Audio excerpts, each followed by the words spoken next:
I'd like to welcome everyone today. I'm President Garcia Morales, and I call this regular board meeting of July 11th to order.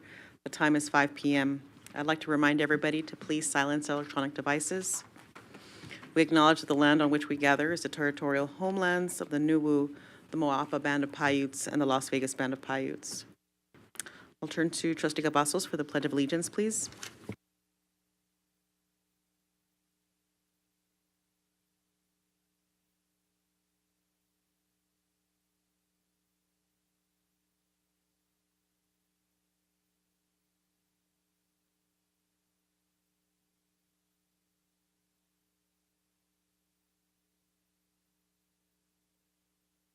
Thank you, Trustee Cavazos.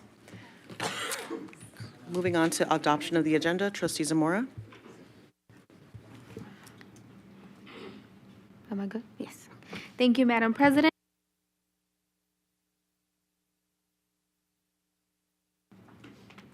Thank you, Madam President. Members of the board, I would like to make a motion to adopt the agenda with the following change. Additional reference materials provided for item 3.01, Superintendent Search. Thank you, Trustee Zamora. Trustee Williams? I second.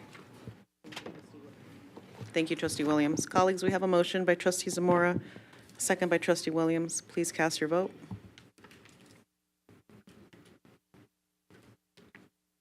Trustee Guzman?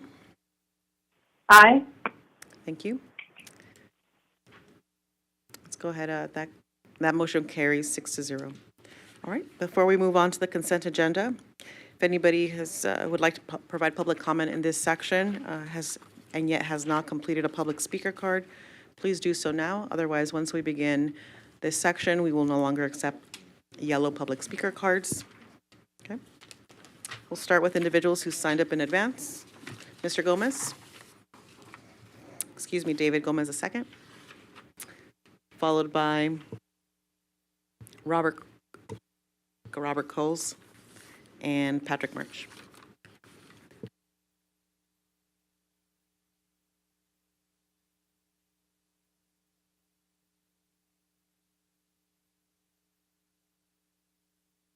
We're on the consent agenda, correct? Consent agenda, yes. David Gomez, President of Nevada Peace Alliance.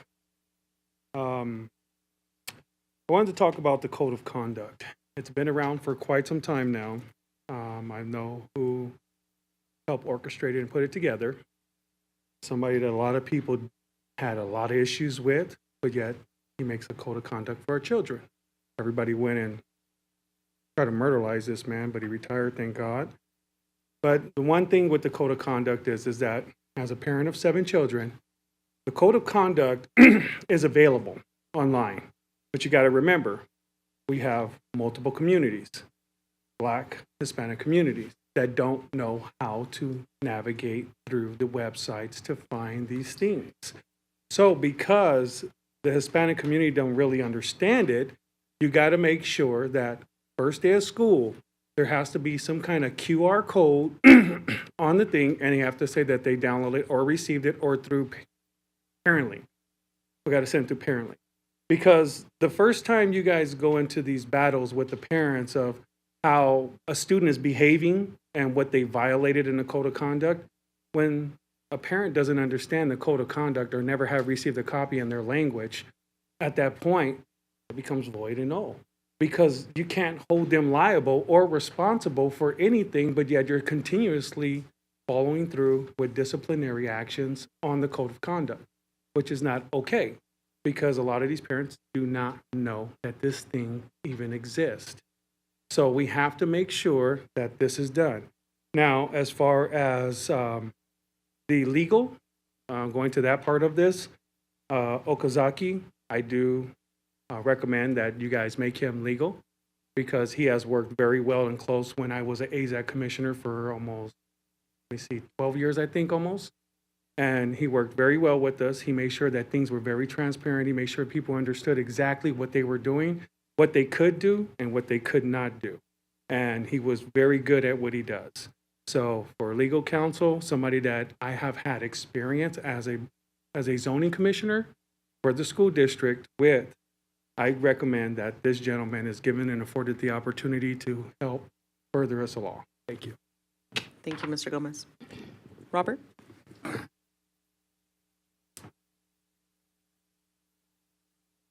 Madam President, trustees, for the record, my name is Robert Coles. Specifically talking about the salaries of your new to CCSD teachers who get paid, well, quite a bit more than the teachers who have been here for years. I know that the executive director of the CCEA is the one that refused that offer from CCSD. However, it is something that absolutely should have been done. You were in arbitration. All you had to do was go to the arbiter and present your proposal. This is what we want to do. We want to provide equitable salaries for our employees. Instead, you're paying new to CCSD teachers with the same education and less experience, thousands of dollars more than those teachers who have been here for years. I can only speak for myself. A new to CCSD teacher with the same level of master's degree that I have and at least 10 years of experience will make $13,500 more than I will this coming school year. And I'd like to ask you why anyone who has been here for years, spent thousands of dollars out of their own pocket for our students for years, would stay. Thank you. Patrick, come on up, please, followed by Vicky Cradell.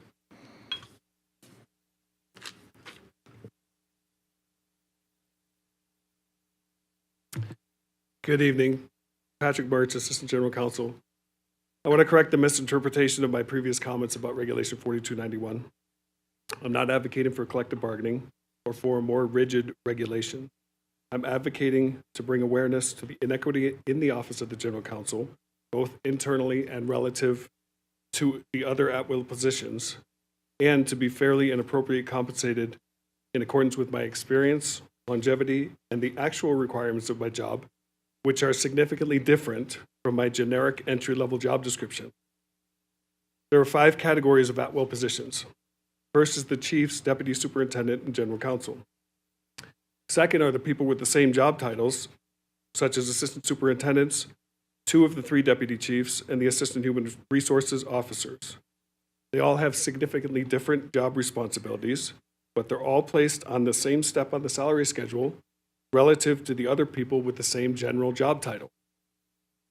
Third are the people with identical job titles and responsibilities, including region superintendents and school associate superintendents. They're all placed on the salary schedule on the same step relative to other people with the same job titles and the same job responsibilities. Fourth are their 7 one-off positions. And as it applies to those 4 groups, I don't have a problem with that. Apply the regulation the way you will. It makes sense. The 5th group is the attorneys.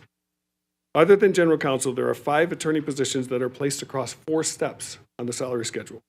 We all have the same degree, the same license, the same ethical obligations, and different levels of experience, longevity, and legal expertise.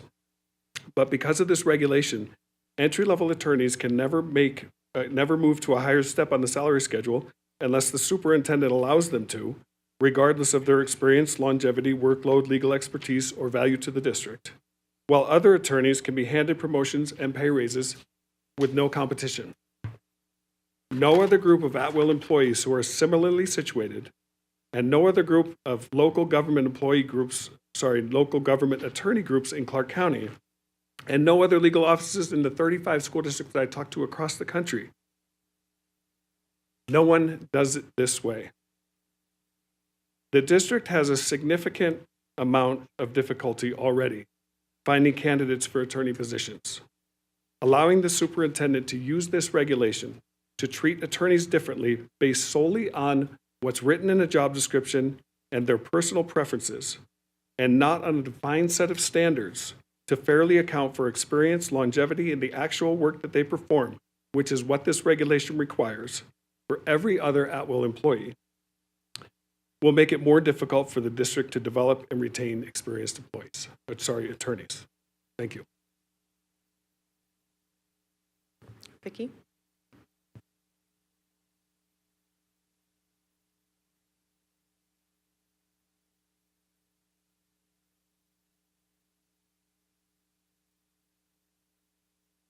Good evening. My name is Vicki Kreidel. I'm president of NEA of Southern Nevada, and I'm a teacher in Clark County School District. I want to speak on 2 items on the consent agenda. The first one is 2.02, the Student Code of Conduct. I do know it existed before, but I have some questions. How and where can educators report when this policy isn't being followed in their building?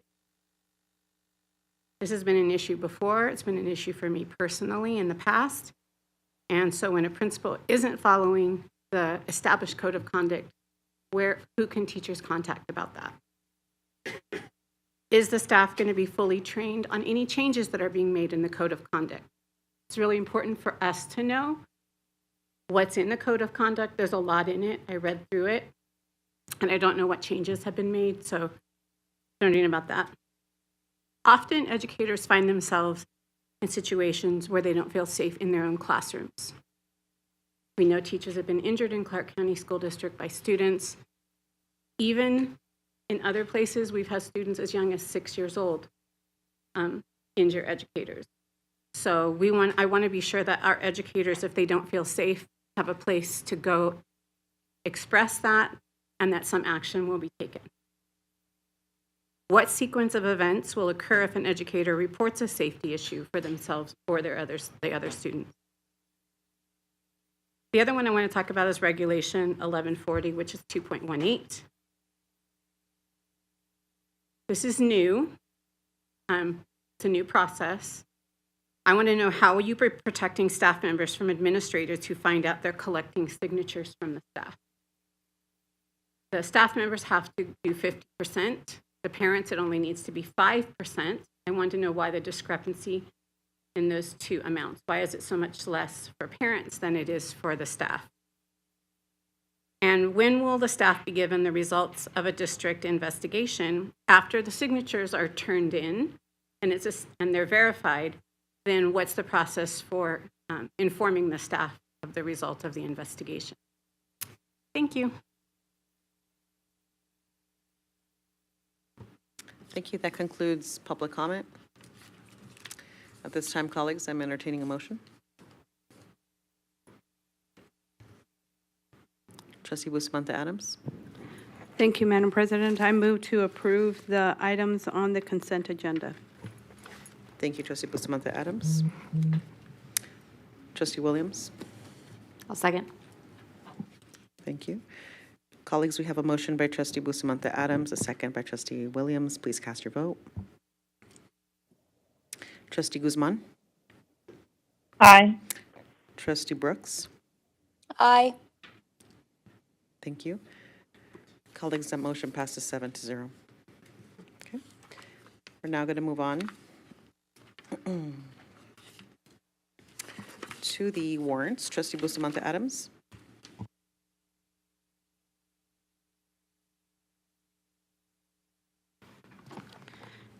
Thank you, Madam President. Ratified warrants as listed in the bills payable, transmittal, and board memorandum number 01-24-25 in the total amount of $181,963,576 and 29 cents. Thank you. Okay, colleagues, we're going to move on to item 3.01. That's the superintendent search. This is a presentation and discussion with Hazard Young, Atita and Associates, and possible action regarding superintendent search planning meeting agenda. Okay. This is an action item. Before I continue with it, I'd like to provide anybody who would like to provide public comment on it an opportunity to submit a yellow public speaker card. Once we begin the presentation, we will no longer accept yellow cards. Okay. Thank you. Okay. All right. We are, colleagues, if it's okay, we will begin with the presentation first. then hear public comment, and then discussion. Before I turn it over to Mr. Joseph, I'm going to provide some remarks here briefly. We're here this evening to discuss Agenda Item 3.01, the Superintendent Search. The purpose of the agenda item is to review the next steps in the search process and to provide guidance to our search firm, HYA. This evening, Sean Joseph is here with us in person, and we'd like to welcome him for his presence. Thank you. Before I fully turn this over to Mr. Joseph, I want to share with you all that there will be information discussed with you regarding the calendar for the search, which is included in the reference material. It's your first attachment, item 3.01A. Please note that if we intend to stay on track with our desired November 1st date, then we'll need to remain flexible in our schedules in order to support the work that's needed to occur. That being said, we have added several special board meetings to the calendar, with the first one being on July 25th for us to continue the work being discussed this evening. Thank you in advance for your commitment and time on these additional meetings. Mr. Joseph will walk us through a presentation and explain the reference material to us. Immediately following the presentation, we'll hear from public comment, and then I'll have a few recap items prior to opening this item for public comment and deliberation. Okay, great. Mr. Joseph, take it away. Well, good evening, everyone. It's an honor to be here, and it's an honor to partner with you on this important endeavor that we have. Tonight, our goal is to review the agenda for the process on what needs to be accomplished. So tonight, we're simply giving you an overview, and we'll come back for the decisions, but I'll just point out the decisions that will need to be made by our next meeting. So I just wanted to remind you and walk you through a typical search process, right? You have some activities that the board will be responsible for, and then there are activities that the associates with Hazard Young Atia and Associates will be responsible for. So as you look at the flow chart, the first, during the first 3 to 4 weeks, the board selected the first search firm, which you've done, and now you've approved the selection criteria and you'll need to approve the ad content. So when we come back on July 25th, there'll be an opportunity to have that conversation. And in terms of the first 4 weeks of the process on the associates, we're working with the board president to actually plan the actual meetings and the agenda. We will administer a community survey. We will begin interviewing individual board members, and then we'll develop a leadership profile and selection criteria. And that'll be a part, once we gather the feedback from the community and information from the board, that document will be created. Then we'll move into the recruitment phase. The board will decide the dates that they would like interviews to occur, and then they'll decide on the interview protocols that will be utilized for the search process.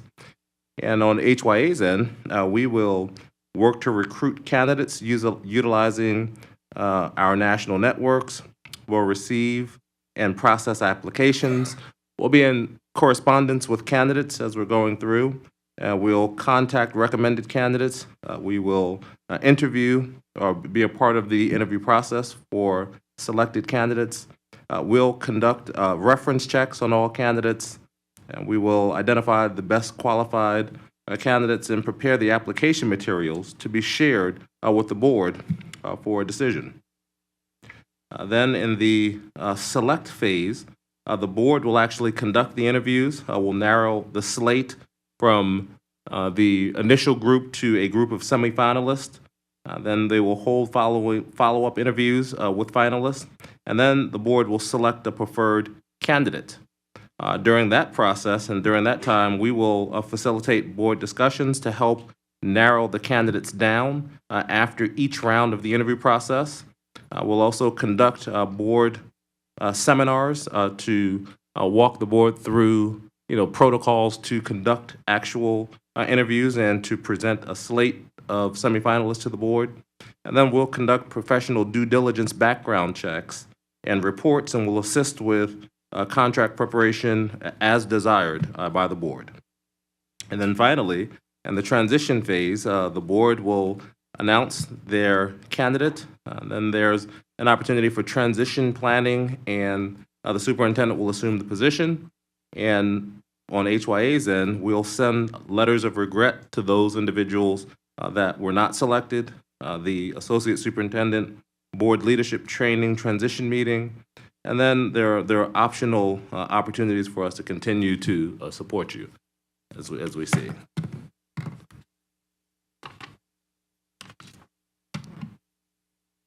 And for this search, I'm the lead consultant. Again, I'm Dr. Sean Joseph. Pleasure to be here with you all. And then we also have Dr. Nancy Perez, who is our chief operating officer. So we're the contact. So we'll be working closely and be the points of contact for the actual search. And for Clark County, we have Joe Caruso and Nicole Malich, and then the board in terms of our communications as we're working through. Transparency is extremely important, and the board has discussed having a website, and we'll make sure that we'll give updates at each one of the upcoming board meetings along the process. So you'll hear where we're moving and where we are each step of the way. If there's any questions, we'll be here in person to answer those questions for the board. But items prepared for the search will be placed on the Clark County Public Schools website's dedicated page for the superintendent search. Examples of items that would be included on the website would include the timeline for the search, opportunities for stakeholders to participate in a focus group survey link. The leadership profile will be placed on the link, pictures and biographies of each of the finalists that are selected, and links to the events. We'd also like to give the board an update, again, at each one of the scheduled meetings. So today, we're going to ask, I think, on it'll be a July 25th opportunity, if the board chooses to do so. Then August 8th, August 27th, August 22nd, September 12th, September 26th, October 10th, October 24th, and November 14th will all have updates provided. Scheduling interviews with board members. A member of the search team will meet with each board member for about an hour as part of the development of the leadership profile, and these interviews can begin right away. And we'd like to schedule stakeholder groups. So what stakeholder groups should be scheduled for focus groups to develop the leadership profile. We as a firm need direction on the time period to commence the focus groups, and we're asking that you email any groups you want to be added to the focus group list to Joe Caruso by July 24th, 2024, and Joe will compile the list and share it with the board at a tentative special board meeting on July 25th. So that there'll be the opportunity, because again, we believe that this is an opportunity for you to really bring the community together and working with you to do this. So identifying, working with the board, because you know your communities better than anybody. And once you tell us who you'd like us to engage with, we'll make sure we schedule meetings and have opportunities to engage throughout your community. We will also have an online survey, and groups for the disaggregation of the survey will need to be identified. So the survey usually goes live during the focus group period. We're recommending the survey be disaggregated by stakeholders as follows. Please let us know if these stakeholder groups are referred to differently, but we'd have administrators, teachers, support professionals, parent or guardians of Clark County Public School students, community members, and that's inclusive of businesses, elected officials, organizations, etc., and students. A copy of the survey is attached for your review. We can add custom forced choice questions if that is desired. And if there are custom questions that any board member would like us to add, please send them to Joe Caruso by July 24th, 2024. And if you have changes or additions to the above disaggregated groups, also, please let Joe know by July 24th, 2024. Next, the slated candidate and the expenses. Slated candidates will be brought to the board. These candidates are the best match to the leadership profile, including any internal candidates that are matched to the profile.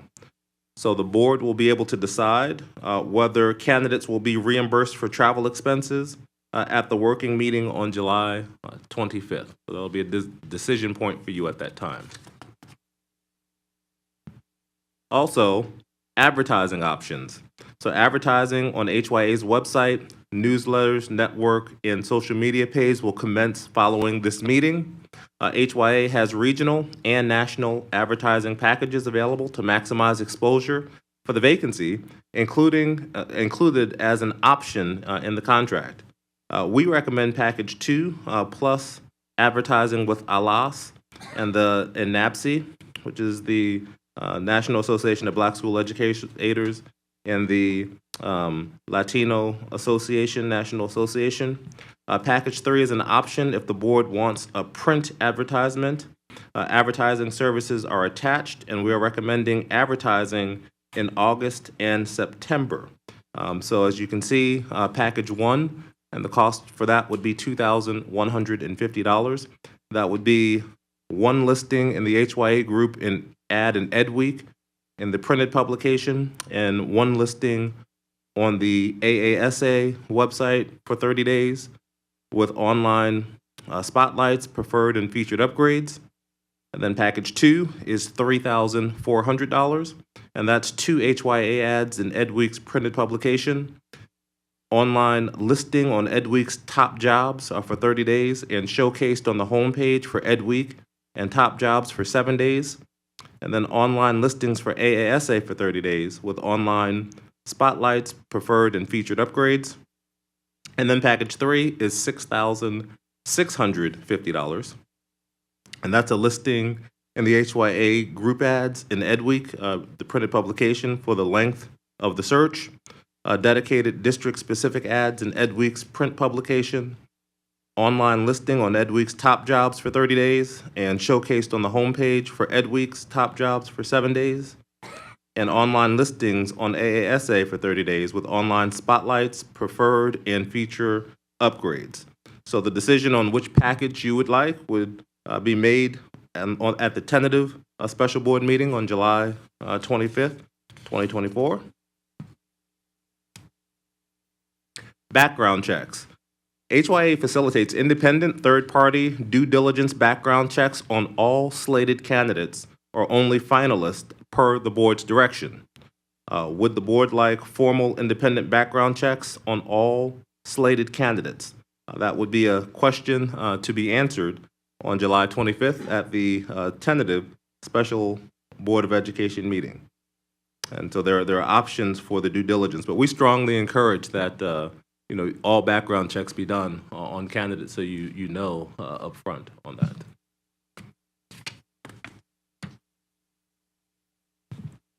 In terms of salary and fringe benefits, the board needs to discuss the compensation range that you feel is appropriate for this particular job. So we suggest the board think about this in terms of total compensation package. Total compensation could include salary, annuities, board pickup of non-obligatory retirement payments, whole life insurance, auto allowance, residency requirements, and any other fringe benefit that has a monetary value attached to it, except for the insurance package and other benefits that generally are provided to all other administrators. This information is needed during the advertising and screening process. So this can be decided at the tentative special board meeting on July 25th, 2024.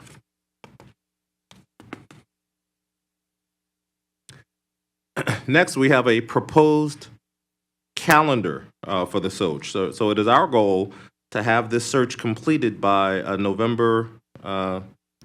early November here. So as you look through today, we've had today that we have the planning session. We're proposing on July 25th that there's a tentative special board meeting to discuss the engagement phase, the participants, timeline, advertising, and due diligence, the things we just discussed. Then we would put the advertising out in August through September. We would give an update at the August 8th board meeting. You would receive another update on August 22nd of 2024. And then we would begin the interviews and the focus group meetings, and that schedule will be determined once you give that information to Mr. Caruso. And so between August 12th and August 29th, we would be engaging the community and the focus groups to collect the information. Simultaneously, we would have the online survey that would go out for everyone to participate in. There would be a board workshop on September 4th, 2024, and at that time, we would discuss interview protocols and make some decisions about how you would like the interviews conducted and the process of the actual interviews. On September 12th, 2024, we would give you a draft leadership profile, and we would present that to the board. So that way, at that time, we would have heard from the community, heard from board members, and based upon that, give you a profile of what we have heard and what the community and board have communicated they're looking for in their next superintendent. On September 26th, the board would have an opportunity to approve that leadership profile. And then September 30th would be the application deadline. So on October 2nd, there'd be another board work session, and the slate would be presented to the board, and the board would decide candidates that you would like to interview. On October 9th, the board would have initial interviews and adjudication. There'd be an update to the board on October 10th. And then on October 16th, semifinalists will come for their second round of interviews and adjudication. And then there'd be an update on October 24th. And then on October 30th, the board would approve its finalist, with the process ending on November 14th. Between that time, there'd be the opportunity for the board to work with the preferred candidate to complete the contract negotiations.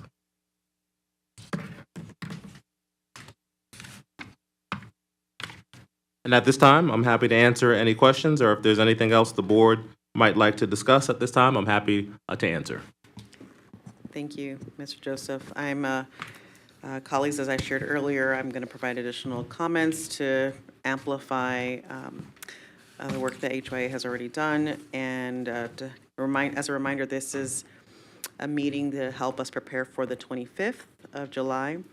I also will provide, after I provide my comments, lead us into public comment, and then we can provide questions to Mr. Sure. Joseph. Thank you.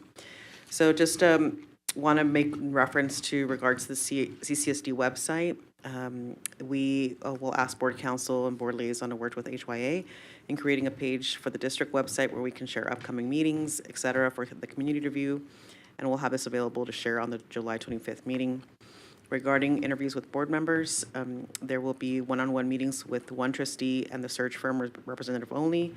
Board counsel and board liaison will not be attending these meetings, as the intent is for each trustee to really have one-on-one time with HYA. Please note that counsel and our board liaison will need to provide the trustees' contact information, email address, et cetera, to HYA for their use in scheduling the meetings. In addition to these meetings will occur within the next 2 weeks and prior to the July 25th meeting. Regarding our focus groups, I think it's also important, it was mentioned already in the reference material, we need to give staff assistance in gathering the listing of community partners, and I believe that you all are clear. If there's additional clarity around that, please ask for that, but we need to be able to, the board counsel and board liaison will request from staff information, and it will have it available as reference material for a special board meeting on the 25th. In the interim, thank you, trustees, for forwarding your list of individuals to our board liaison, Joseph Caruso. That information will be posted on our July 25th meeting. So whatever it is that we send to Joe by the 25th, all that stuff will be posted as reference material for our special meeting on the 25th. And then at that meeting as well, we'll have reviewed the focus group list, and we'll provide additional direction to HYA to begin working with the board liaison and council on draft community meeting schedule to be reviewed at our August 7th meeting. Regarding our online survey, I think it's also important to highlight that this is, trustees are asked to email Joe again for their custom choice of questions by the 24th so that we can compile the list and review that on the 25th. Big meeting on the 25th. In addition, if there are any changes, additions to the disaggregated groups, please send that again to Joseph Caruso. That information will be posted online as reference material on the 25th.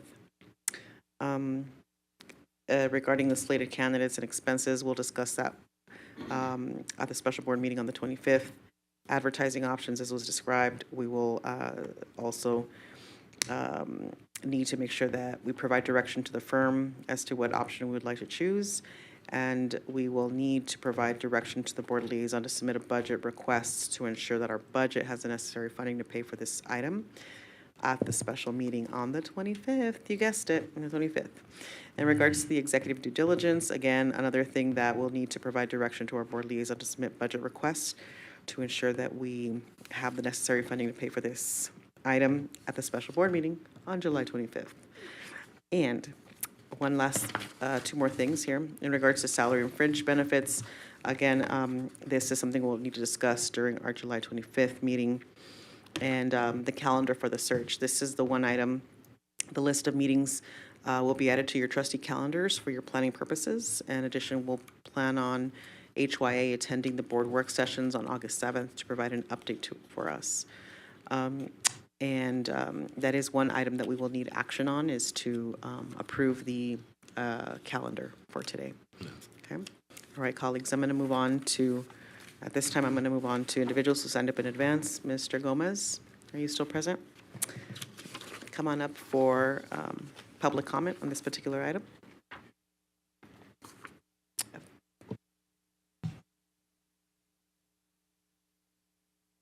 After Mr. Gomez, we'll have Wendy Moloch and Jody Thornley.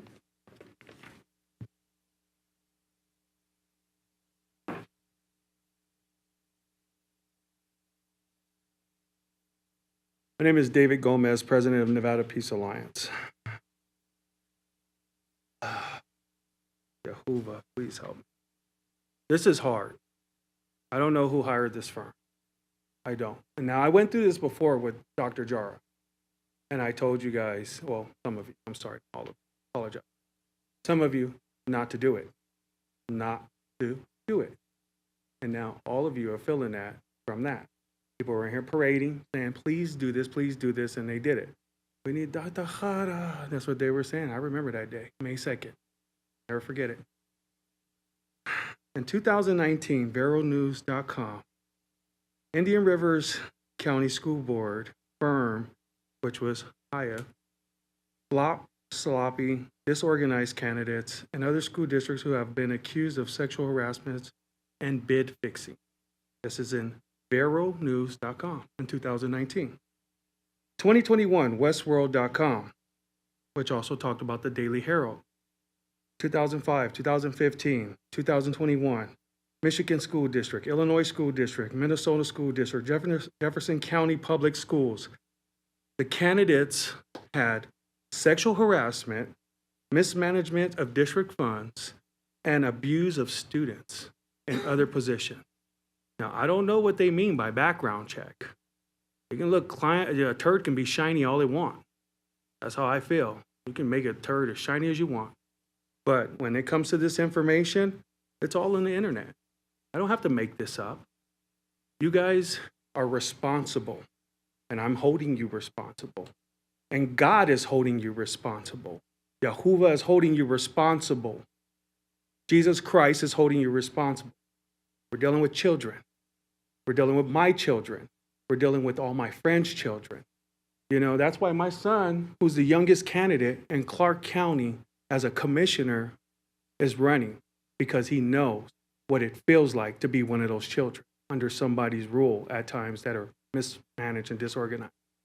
He wants to fix these problems. I'm holding you guys responsible to do the right thing. Look up this information. I'm not saying fire them, but I'm saying check everything. Everything. I don't care what this gentleman said. I don't care what his firms say. I don't care what their consulting firms say. I don't care what they say is about who's the best. They are not looking for the best. Their experience in the past have just said, you know what? We're just going to do bid fixing. You're paying $500, maybe $1,000 to be in this bid, and then all of a sudden you get picked. Are they qualified for us? We're Clark County. I'm a Nevadan. This gentleman obviously is not a Nevadan, but obviously he don't understand who we are. So please.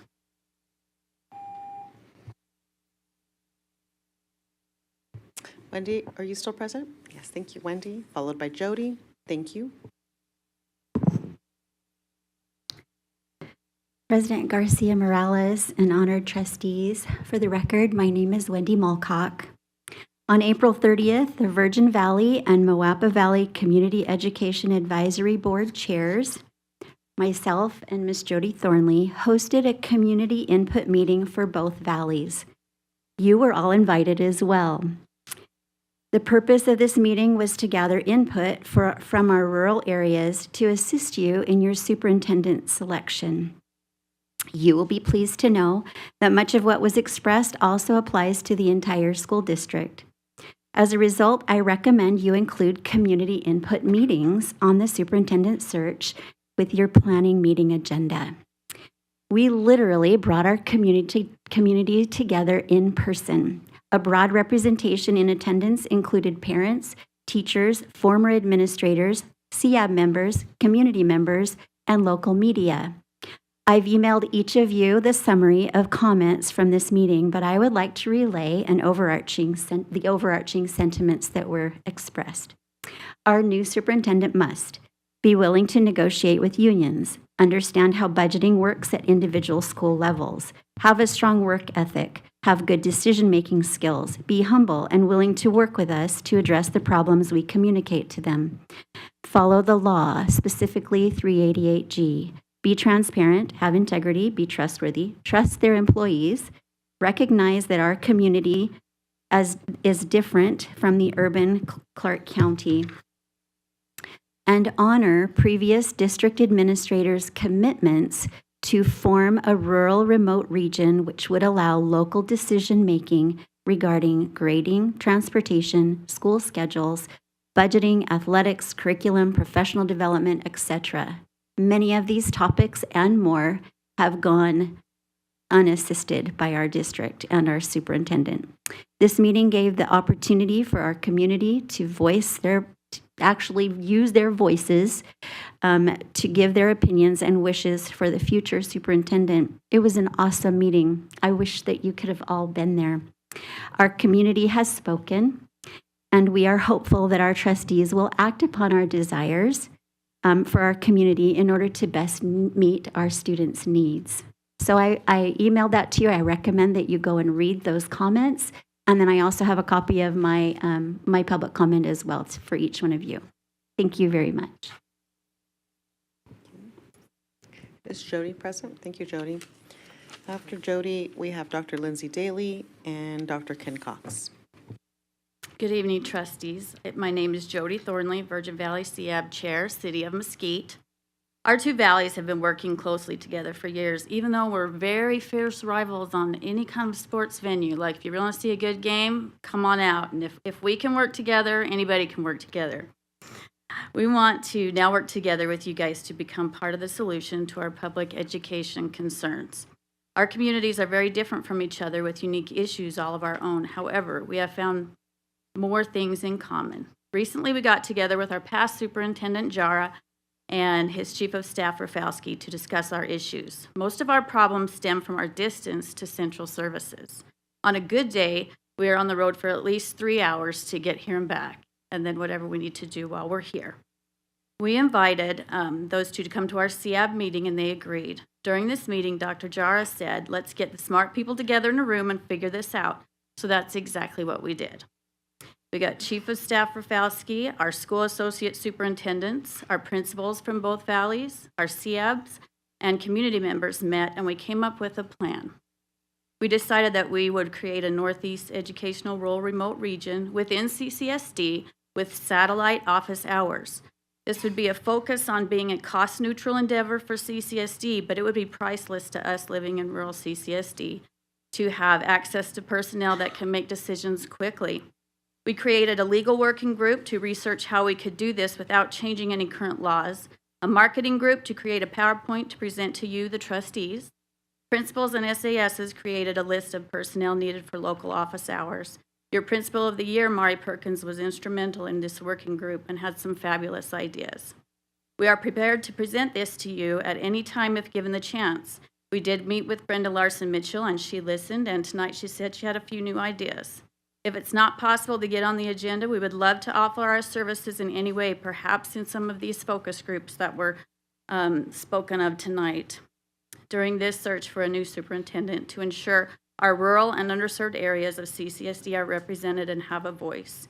We also request that whomever the new superintendent may be, that you ask them to attack these rural issues immediately. We don't have school choice in our area. We only have the 8 schools to choose from. And that's why we are so very passionate about improving public education for all students in CCSD. I'll leave my contact information in case anybody wants to take me up on that. Thank you. Thank you. Dr. Daly?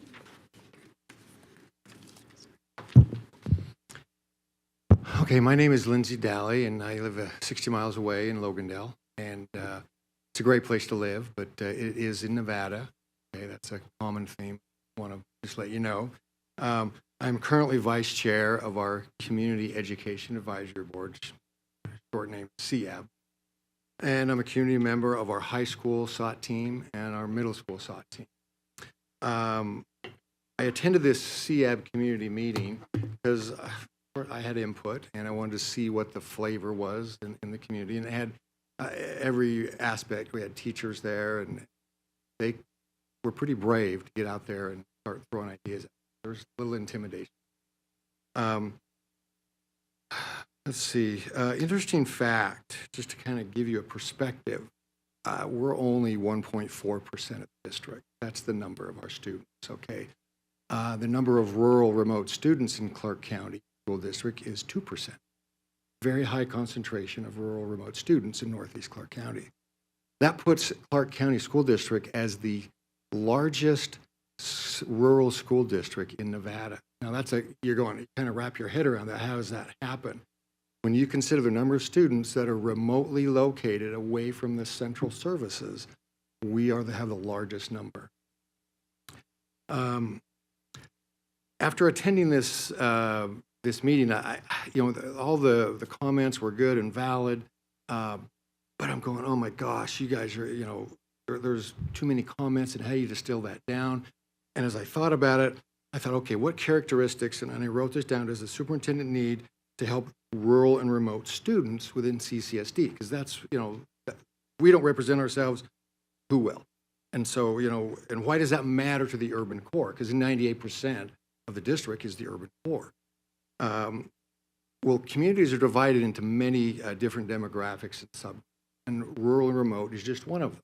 I can go into any of your communities or districts and find multiple different subgroups and demographics that are maybe having difficulty. So, but this is not a beat up CCSD because you got a big job. I would say 75% of CCSD, what CCSD does it very well. But the 25%, I think, is where the issue comes. And I'm saying that we're part of that 25%, just like there's many other demographics and subgroups. And so at the end of the day, to distill it down to a one-liner, the new superintendent needs the leadership and experience to bring policy and regulation solutions to the board to reach students outside what CCSD already does well. And to accomplish this, needs the ability to identify different student communities and solutions that fall outside what CCSD is already. So that's 25%. I think it's going to drag you down. And I would be happy to volunteer for. Thank you. Thank you, Mr. Daly. Ken? Dr. Cox, excuse me. Madam President, members of the board, I'm Dr. Ken Cox. I served as superintendent of the Vernonia School District in Oregon for 12 years or for 8 years, and as superintendent of the Minidoka County School District in Idaho, 6 years. I'm very familiar with the role that you have, the role that our interim superintendent, the person you're looking for, is responsible.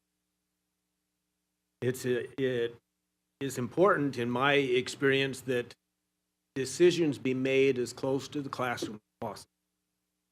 That's one of the challenges that you face with having such a large geographic district, so many students, so many different areas. My wife and I left, and Jody left Mesquite at 2:30 this afternoon to make sure we got here in time to beat traffic and all the others. It's a distance out. When I retired in 2020 and moved to Mesquite, one of the main reasons was because I woke up one morning to minus 21 degrees in southern Idaho. I decided I don't want to ever do that again. So I thought, well, maybe I'll go on the school board.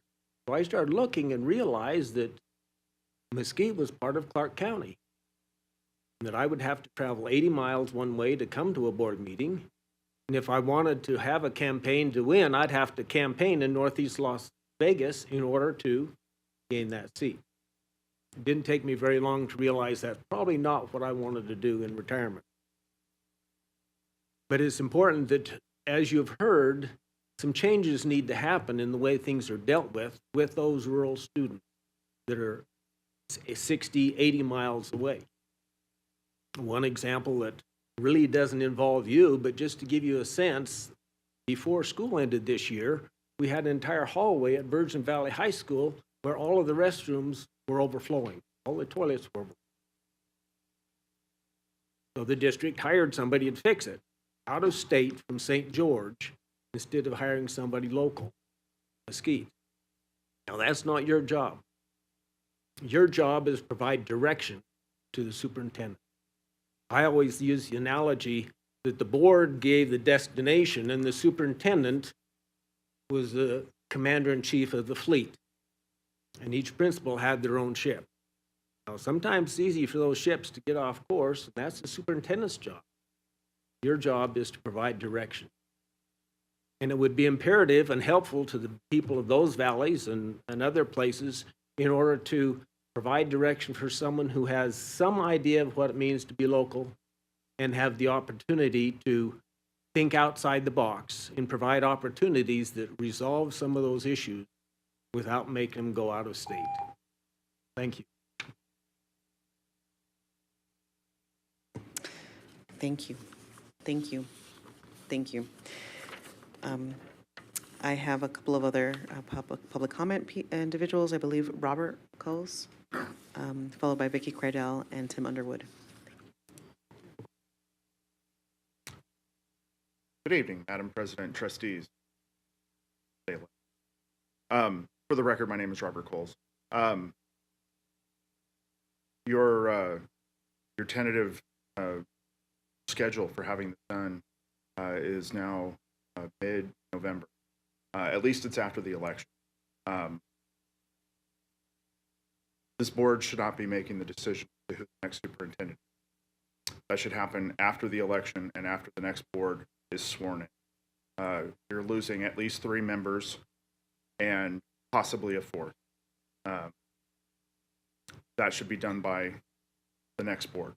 People of Clark County should have a say in who's going to sit up on the dais and who's going to make that decision as to who our next superintendent. I will respectfully ask that you do not have your meetings regarding this entire search during school days, during school hours. Just effectively cut out 40,000 employees from being able to participate in that process.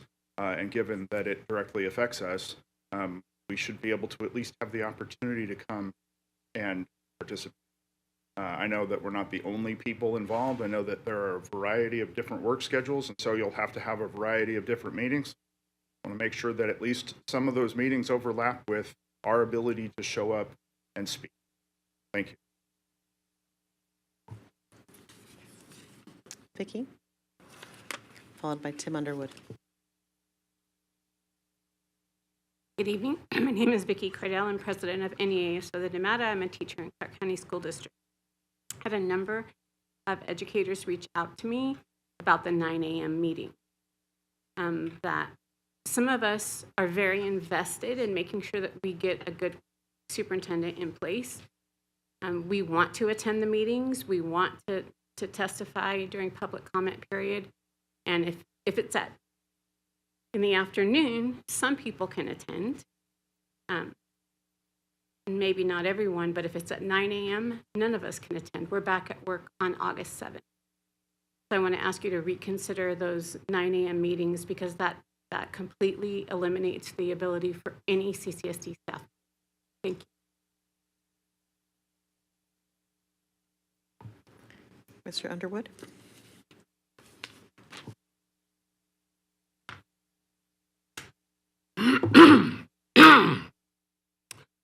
Hi, Tim Underwood, CCSD grandparent and candidate for State Board of Education. The professional class who have put the Clark County School District into siege mode have their fancy degrees and come complete with the conceit of knowledge which puffs up their egos to monstrous degrees. They walk in lockstep with the aggressive, progressive agenda that Nevada families despise. The laptop class's contemptuous attitude to school families in Clark County is so bad that they openly make policies that harm school children and lead them to death in various ways. This happens either through the indoctrination of impressionable young school children to harm their healthy sexual organs or to hold their fellow students in murderous contempt for the color of their skin. Today, this merry band of mendacious policymakers, the trustees of the besieged CCSD, strive to replace their failed superintendent, Jesus Hit-and-Run Hera. The man this district foolishly hired cannot be replaced by another inferior superintendent who lacks the vision of the people of Clark County. Therefore, the responsible citizens of Southern Nevada demand you hire a candidate of excellence, drive, and educational ambition. The next superintendent of Clark County must be a reformed superintendent, one who can guarantee he will bring CCSD and hence the Nevada K-12 public education system, since we make up most of the state's students, bring us to rank in the top half of the nation within 4 years. That is the standard that is necessary to make an impact on Nevada's educational quality. If he or she cannot commit to such a path, then she's not fit for the job. The school parents of Clark County care nothing about the precious plans of outsiders or of the professional class. We care about Nevada values, not those of Washington, D.C., or some other foreign source or any other main hub of political favor. We want Nevada values. So trash your violent policies and progressive pipe dreams, flush your critical race theory and gender ideology down the toilet. End the quota filling for federal dollars and the administrative funding of race-based programs that violate the Civil Rights Act, and bring back excellence to the students and families of CCSD, and return those saved monies to teacher pay and teacher pay only. Hire a superintendent who'll make the Clark County School District a leader in the nation for educational excellence. Otherwise, you will go down in Nevada history as just another CCSD school board who failed their constituents and the school families of the greater Las Vegas area and who kept us last in the nation. Top 25 in the nation or bust. All right, colleagues, at this time, we're seeking your discussion and action. Trustee Cavazos? Thank you, Madam President. Thank you, Dr. Joseph, for giving us this kickoff here to this very complex process. I had just a couple of quick questions. So I have to agree with one of our public commenters tonight, but I already had noticed this. Our July 25th meeting, you know, in the interest of transparency, and the topic says to discuss engage phase, participants, timeline, advertising, due diligence options. You know, I'm okay with a 9 o'clock for that because it really sounds like a trustee work session is what it sounds like. But the other ones the content is listed, the topic is listed as October 9th, board initial interviews and adjudication, October 16th, 9 a.m., semifinalist interviews, and October 30th to approve finalist selection. I would think, in the interest of transparency and community involvement, which is really what is one of our primary focuses in this search, I'm not sure if that was who made that decision on that, but I would say that I am definitely opposed to that in interest of not excluding our educators, our community, our students, and anybody else who would like to come. So that's just, guys, a comment. A couple of questions real quick. We were presented with, at your very excellent presentation when you were selected, with a very diverse, both national and local staff. So are we going to be having, Ms. Kawita Adams and Ms. Leanne Montoya, who both have experience in this district, are they going to be involved in part of this? Are they going to be receiving updates, interacting with us? I mean, can you give me a little bit of insight on that? Yes, absolutely. Thank you for the question. So right now, we will engage everyone. To start off, we've been really focused in just making sure that there's clarity and content in terms of the process. Sure. Once we engage, it's going to take all hands on deck to engage your community because it's very large, it's very diverse, and we're going to need to have everyone, all hands on deck as we work towards that. And as we go through the interview process, again, with 11 commissioners, we will need to have everyone engaging and working forth. And then it's going to be all hands on deck as we go for looking for candidates when we get into that process. Thank so you. Yes. Thank you. I like your phrase, all hands on deck, most definitely. So when you say that, you're talking about that our local consultants would be part of this process with us also? Absolutely. Okay. And on the 9 a.m., is that HYA's suggestion to make the meetings with these topics at 9 o'clock? No. HYA will show up whenever the board tells us to show up. So Okay, but is this a suggestion? That's just simply a suggestion. And on the Oh, 25th, simply a suggestion. feel free to Okay. change. All right. I'll hold off. My other two questions are kind of like lengthy, and I'd like to give my colleagues a chance to ask questions. Thank you so much. Thank you. Thank you. Trustee Zamora? Thank you, Madam President. I actually had the same question about our local folks because as we talk about community and transparency, and if there's already a relationship there, how do we strengthen that and use that, right, to have these community meetings? So thank you for that question, Trustee Cavazos. And I also agree the 9 a.m.s, if there's something we can discuss, President, I would really kind of see how we change that. Thank you. Thank you for that. Trustee Sparso-Stroff. Thank you, Mr. Joseph, for the comprehensive flow chart. I'm a visual learner. I love seeing it. So in the past presentation, I recall there was a mention of a data dashboard. So my ask, and it may be for a work session, but I want it to go on record, will we have every trustee access to that dashboard to see all of the candidates that are going to apply? That's my first question. Mm-hmm. Yes, so the board can decide collectively if you would like us to have the dashboard. I believe we talked about having the website as well and just putting everything that would be in the dashboard on a website. This is the board's preference. Thank you for that. And the reason I want to do a follow-up to that is I did do a little researching online about some of your previous searches because you're so comprehensive nationally. I like to learn lessons and not make the same mistakes. Yes, I'm an educator by heart. So I noticed, and I'm just going to bring it up because it's on in the internet. Sure. Memphis was kind of a little bit rough. And you had about 21 candidates initially, I guess, or maybe I don't know the details of it. You narrowed it down to 3, down to 1. But there were some community issues, and I don't know if it was, could you clarify so that I want to talk about it because I don't want to do that. I don't want us to have that same lesson to learn. Sure. If you can clarify the question, I wasn't the actual consultant on the Memphis search, but I'm aware of Memphis in general, so I can. In general, the readings that I looked at, it said that there was a search that had been started for their superintendent. Mm-hmm. Then there was a bit of a pause.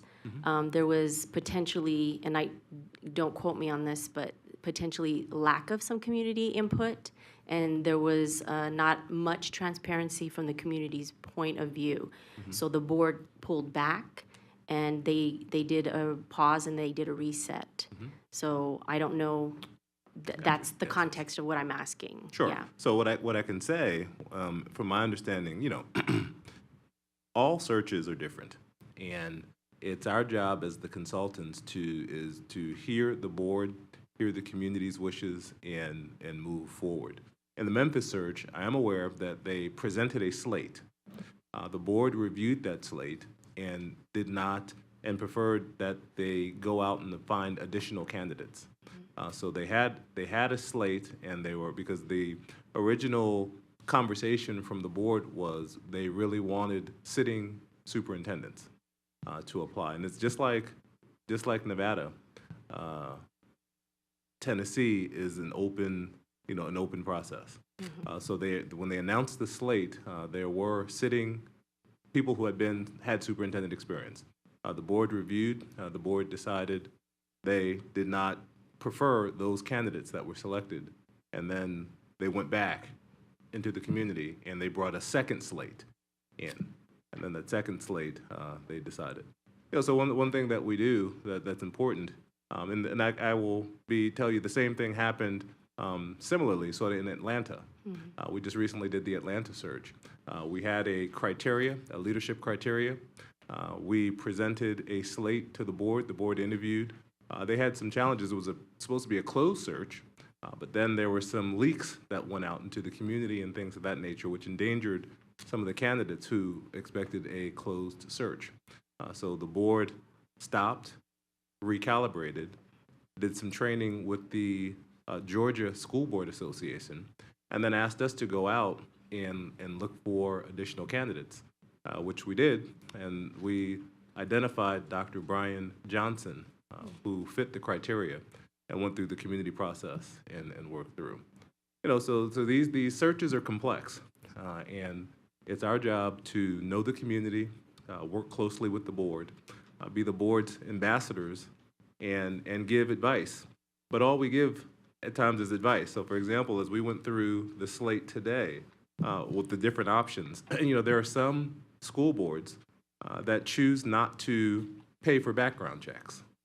And when that happens, we can caution you. There could be a potential danger there, and when it's always worth it to pay for the background check. But when it doesn't happen, and then something comes, on the afterthought, it's not our intent as a firm to say we told you so. We just say, well, that's what happens if you don't do a background check at times. There could be something there, so we should know. Working up front to do that is good practice as we go through. Thank you. And I appreciate that, because I think we do want to learn from that, and that's why we hired you. Yes. My last question would be, I'm encouraged by the amount of candidates that you've been able to garner for past searches. That means it's a wide net.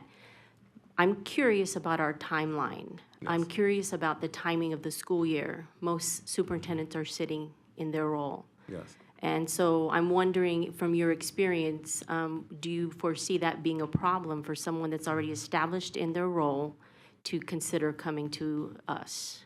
I do not, because Clark County is a place that I think a capable, competent, accomplished superintendent would want to come. And there's never a right time to leave, particularly when you're being successful. I mean, everybody is angry, besides the people that they're going to, I would say. But no, I don't think the time, it's not uncommon for a board to hire a superintendent in November, December, and then have some transition time. Thank you. Oh, Trustee Bustamante Adams? Thank you, Madam President. I have a couple of questions. So on page 7 of 14, it talks about the stakeholder groups. And so my questions are, one, there's existing lists because we've gone through this process, so from the climate survey and plus the previous conversation, how will those be integrated? I'm not looking for an answer now, I just want to make a statement. How are we going to use those? And then the list that is due on July 24th, what kind of information? Is it just name? Do you need a contact? Do you need a phone number, an email address? How do you want that given to Joe? If we could get more instructions. I do appreciate the public comment and what my other colleagues have said on the July 25th, 9 a.m. meeting. That one doesn't bother me, but the other ones also looking at towards the end of the process, the 9 a.m. may not work for our community. I do want to know how we will get rural involvement, Mr. Joseph, that I heard Mesquite and Logandale, and I know it's not an area I represent, but it is an important part of our population. And then the last one on this one is the 2.3 million people that live in the Southern Nevada region. I would like to know from you, and you don't have to tell me now, a goal to reach, right? If we had this community input, then if we were to get, I'm just making it up, 80,000 people to actually participate in some way, whether it's a survey or a focus group, like give me something where I could say, okay, this is great participation and involvement. So just think about that. The next thing is on page 11. My questions on the background checks is, does that also involve social media? Like how deep do you go into that? I appreciate the public comment, and I do want to consider if that is part of the research that you will do. And did you mention if that was in-house? The background checks, do you? So we use an outside firm to conduct the background check, and it's very extensive. We cover everything, both financial as well as criminal records. Okay, and social media. Yeah. So social media, we do speak to the board and communicate to the board. Any social media that's there, we go through everything, and we will walk through the board. There are times, it's as you know, when you are a public official, you have lots of entities that communicate things, from blogs to more credible sources to sources. We present it all to you. Okay. So we will just share what we've seen. If anybody looks on this candidate, here's what you will see. And then we will speak with candidates about it and try to bring some contextualization, if we can, to it. Okay, thank you. And on page 12, and Madam President, there's several decision points that we have to make before the July 25th meeting. And so for me, it would help if all that was listed just on one page so I could be ready to share my opinion. And so if that could be an organizational item. But I want to ask you, Mr. Joseph, in the Atlanta search that you recently did, how did they handle compensation, if you could share? Yeah, so with the compensation, we had a meeting where, on the end, where we talked about the full package. A best practice is to focus on, what's the dollar amount you want to spend total value. Don't sometimes, not getting into the weeds. So if you just look at, we've budgeted $500,000. That includes salary, compensation, benefits, healthcare, everything, all included. Like, have that number. It's easier than, because when you go into negotiations, then you know where you are. We're not going to go over X. But there are, if I'm retired from, a state, I may not need health care. So I may prefer the dollars that you would have allocated to health care to go towards something else. That's a not a big deal for the board if it stays within your bottom line number. And I think a best practice is for the board to really be clear on what that bottom line number is that you're not going to go above in terms of your negotiations. It makes it a lot smoother then, because then for the candidate, they know, nice to ask, they're not going to do that. And here's what you can negotiate as you work through. Got it, thank you. On page 10, when it talked about the advertising options, so did you say that you do this internally, or do you outsource that as well? So for the advertising, we work with entities where people go. So we recommend package 2 at a minimum because it allows you multiple national places to have it where people will see. We also have it on the HYA website. We have thousands of people that go to it because we post all of the superintendent searches in the country, whether we're doing the search or not. So as a result, it has very high traffic where we go there. But we recommend that you advertise broadly so people know about it, they know the deadline. We have the links there where they can easily get the leadership profile, they can easily apply. We want to make the application process simple, but we don't begin we don't begin recruiting until we hear from you what it is we're looking for, because and that's very important to us, because there are lots of people who think they want to come to Clark County, but they don't know they don't fit the profile. And so when we bring you a slate, it's incumbent upon us to talk to you about, here's how this individual meets the profile that the community said they were looking for. Got it, thank you. And then just my last question, Madam President, on page 7, it's about those stakeholder groups. So if one entity wanted to do a focus group, like in the rules, what is the time frame that you give to them, and how would that work? Have you done it in the past where you've been in a community where it's urban and rural? Yes. I mean, many of our larger districts have suburban, urban, and rural characteristics. We do a combination of in-person and virtual sessions, and it depending on how many sessions you want and where you want. I mean, we will go where you need us to go. I think it's important that people, where will we get the most feedback, where will we get the most engagement? You asked a question regarding the survey. Most researchers will tell you if you can get about 30%, it's pretty valid. That's what you want to shoot towards as you look at it. 30% of a total population is an ideal at a minimum. Thank you so much. Sure. Thank you. Okay, I'm going to keep hearing from colleagues. Trustee Zamora?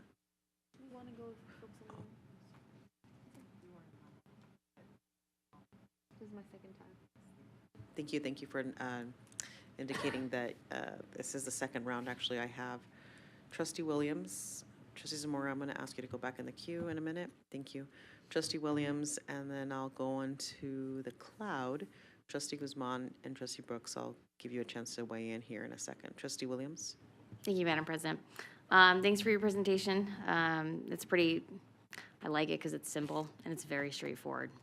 I can't express enough how much I hate when people come in here with gigantic presentations and it's 90 pages of nonsense. Doesn't make sense. And it's really hard for most people to understand. I'm going to agree with the sentiments, the 9 a.m. meetings. This is actually the reason that we actually moved our work sessions to 4 p.m. so that community members could come to our work sessions also, because we were doing work sessions that were discussing public policy that actually affect our teachers and our students and our staff, and they couldn't even speak on it because they were working. Yes. And so I'm going to agree with the sentiments that 9 a.m. meetings just don't make sense. Yes. The reimbursements, I think there's a moment in there and there's like a comment in there. I guess, can you explain that to me, what the reimbursements look like? My concern is people will bid for this position because they want a weekend trip in Vegas. So A best practice would be to pay for the candidate to come. These are the screened candidates that you have interest in to interview, and most districts do reimburse them for their travel expense, and we tell them it's not it is a regular ticket. Try to do it as soon as possible. Stay at a regular moderately priced hotel. Yeah. And no, we do not reimburse for food or beverage or anything Okay. of that nature. Yeah, because my concern, just because the district sometimes gets scrutiny for their recruiting efforts, their recruiting trips, things like that, things that do happen. Trustees go on trips because we have to in certain time frames. We're allotted a certain dollar amount, right? We're allotted certain things that we can pay for, things we can't pay for. What I don't want it to turn into is that we have 10 screen candidates that we express interest in, that we want these people to like come here and interview, and then we have $10,000, $20,000 additional that we have to reimburse because they went to Nobu, because, we put up a dollar amount, said, we'll pay for this much. I don't want that, right? Because Yes. we're fiscally responsible for the district's money. Yes. And then as far as the community meetings go, there's your community right there. The rules drove 80 miles in Yes. to come talk to you. So I appreciate you guys coming. I always appreciate when you're here. And so, and that was my concern too. I'm going to echo Trustee Bustamante Adams that it's very difficult for them to come in all the time. They do it because they're dedicated, right? But they're a small portion of a very large community that's out there in the desert. And so, and they're just on that side, right? We have other rural communities inside of Clark County as well. So I guess just think that through. I don't have a question there, but I just wanted to thank you for just cutting right through it. Thank you. Thank you. I appreciate it. Thank you. Trustee Guzman? Thank you. I appreciate this.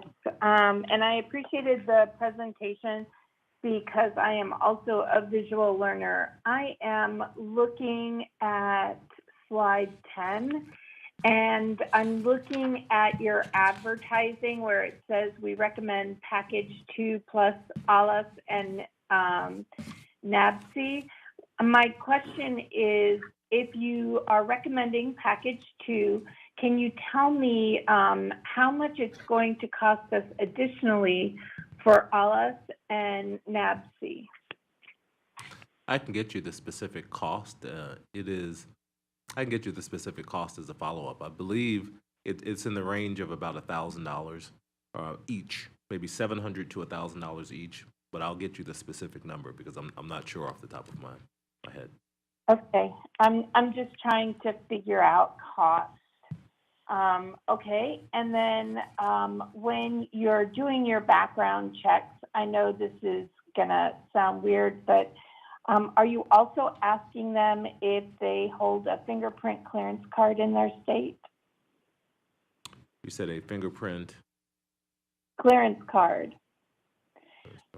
It's a card that we use, I believe, for food service. Can you explain a little bit further, please? Sure. It's something that it's almost like a background check. It is a background check, and every educator has to hold one in the United States. And it means that there has been an opportunity for the FBI to look into them. So my question is, if you ask them if they hold a fingerprint clearance card, because it's not just Nevada, they have them in all states. Yes, I know. We give a very comprehensive battery, both federal, state, and financial, and it's a very detailed report that you will receive on anything that's ever been done. It will show up on this report. Okay. All right. And the last question that I have is, when you were talking about our interview process for the actual trustees, I'm not talking about for the superintendents, because this is something that is important and needs to be done. Will you be sending us the questions ahead of time so that we don't spend an hour clarifying questions, or is that something that you can do? Yeah, so we will when we have the interview protocol process, we'll talk about how the board would best like to perceive it, because there are numerous ways you can go through an interview process. So we'll discuss. We can give you sample questions in advance. We can have board members submit potential questions. We can have, typically, as a best practice, we typically ask community members to send potential questions that they'd like asked as well. We gather that, and then we will present a slate of potential questions for the board to ask, and then we come up with we allow the board has the right to decide how they want to do it. We just work with you to say, here are potential options at where you want to go. For us, we as a best practice, we always recommend, ask questions related to your leadership profile. Seeing how people have put time into devising and developing and saying, this is what we want. You want to ask questions that just directly get to what evidence do you have to show these things that our community and our board have said are important to us. Great. That's amazing. I did not ask my question correctly. I'm talking about when you guys talk to us, specifically, the 11 of us. Yes. And will we be able to get the questions that you're going to ask the 11 of us ahead of time? Oh, we can definitely send that to Okay, you. Yes. okay, that's great. I'm sorry, No problem. when I'm not there, it's hard for me to connect, and so, but I am grateful that we will be able to also mold the questions. So thank you, and thank you, President Garcia Morales. Thank you, Trustee Guzman. I want to make, for the record here, indicate that the advertising packages or services is a reference material. Package 2 is $3,400. Thank you. I forgot that we had that, but went through with this. So we're, so there's several package information. Yeah, I think on there she asked for, because package 2, and then it said plus ala synapse, those are different. So she was asking the specific. In addition to that. She was asking the specifics, and that I can get you the specifics on. I believe it's about $700 to $800, but I'll make sure I get you that. 5,200, 5,000, 520, 52,000. Sure, yeah. Why not? Let's throw a couple numbers. $520 according to this second page. Thank you. Yeah, thank you. Teamwork. All right. Trustee Brooks? Do you have any questions? Thank you, Madam President. Yeah, just a brief one. I agree that the community should be included. I also think there's a reason the process is mapped out to include broad feedback versus forcing people to come to give public comment at each step. So I'm glad there's an intentional focus on reaching voices throughout the community in what seems to be an unbiased manner to me. I disagree slightly with some of my peers about 9 a.m. meetings. Some meetings, like interviews, will have to start before 5 p.m. or will be ending at 2 a.m. And I think we can push the time past 9 a.m., but I don't think there's any way to start in the evening. And one challenge that I think this board experiences pretty frequently is placing value on feedback that's collected outside of the boardroom. So my question is, how would we go about, or have you experienced that sort of problem in other communities, and how would you go about addressing it? Addressing the board utilizing feedback outside of, is that the question? Yeah, ensuring that the board recognizes the value and that it's truly representative of the community. If, say, you collect feedback and then a large group of people come to the boardroom and counter that feedback, is there any way to provide validity to the information that you're collecting? Well, one of the things that can be done, and we'll talk about this in the interview protocols, is when you hear a candidate and then there's the debriefing. You can debrief focused on the leadership profile criteria. What did we hear? What did we see? What evidence do we have that, this candidate fits this criteria? And you can look at and compare candidates based upon what you saw, what was in their applications, what was in the resume, and what you heard. And then have a collective conversation to come to consensus, and we would work to help you come to consensus with that. Okay. Thank you for that. I don't have any additional questions. Thank you. Trustee Zamora, do I have your permission to go to members who haven't had a chance to share their questions just yet? No. I know. Quick. Thank you, Trustee Esparza-Stravag, and I appreciate you providing that flexibility so we can allow Trustee Watson first, followed by Trustee Satori, and then I'll take a stab at this. Thank you. Thank you, Madam President. I want to say I appreciate the presentation, and I think most of my colleagues have addressed the July 25th meeting, and I will be sending in my list to Joe Caruso of those individuals as soon as possible, way before the July 24th, because I think that's important that we get those names and organizations in as soon as possible. So, because I think that's going to be part of our overall community piece. So thank you very much. That's all I want to make sure I said that. Okay, thank you. Trustee Satori? Hi, thank you very much for your presentation. It was very clear and outlined. I appreciate that. My question was when you were mentioning the compensation package, I know I've seen some data of, salaries in other large districts as well, but are you able to kind of provide us some comparable information from some recent searches and what their packages look like so we can just kind of have a Yes. basis there? Thank you. Perfect. Thank you, colleagues. I want to go over a couple of things here. Since I've heard you loud and clear, the desire to shift, there seems to be some agreement to shift the the start time of the interview meetings in October beyond 9 a.m. I remember when we were discussing the structure of these meetings,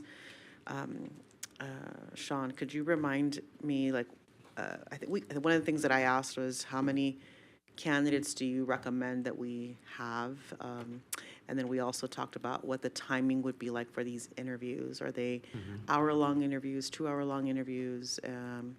So that we could kind of plan backwards and determine if it's not 9 a.m., then maybe it's 12 p.m., but certainly maybe not 4 p.m.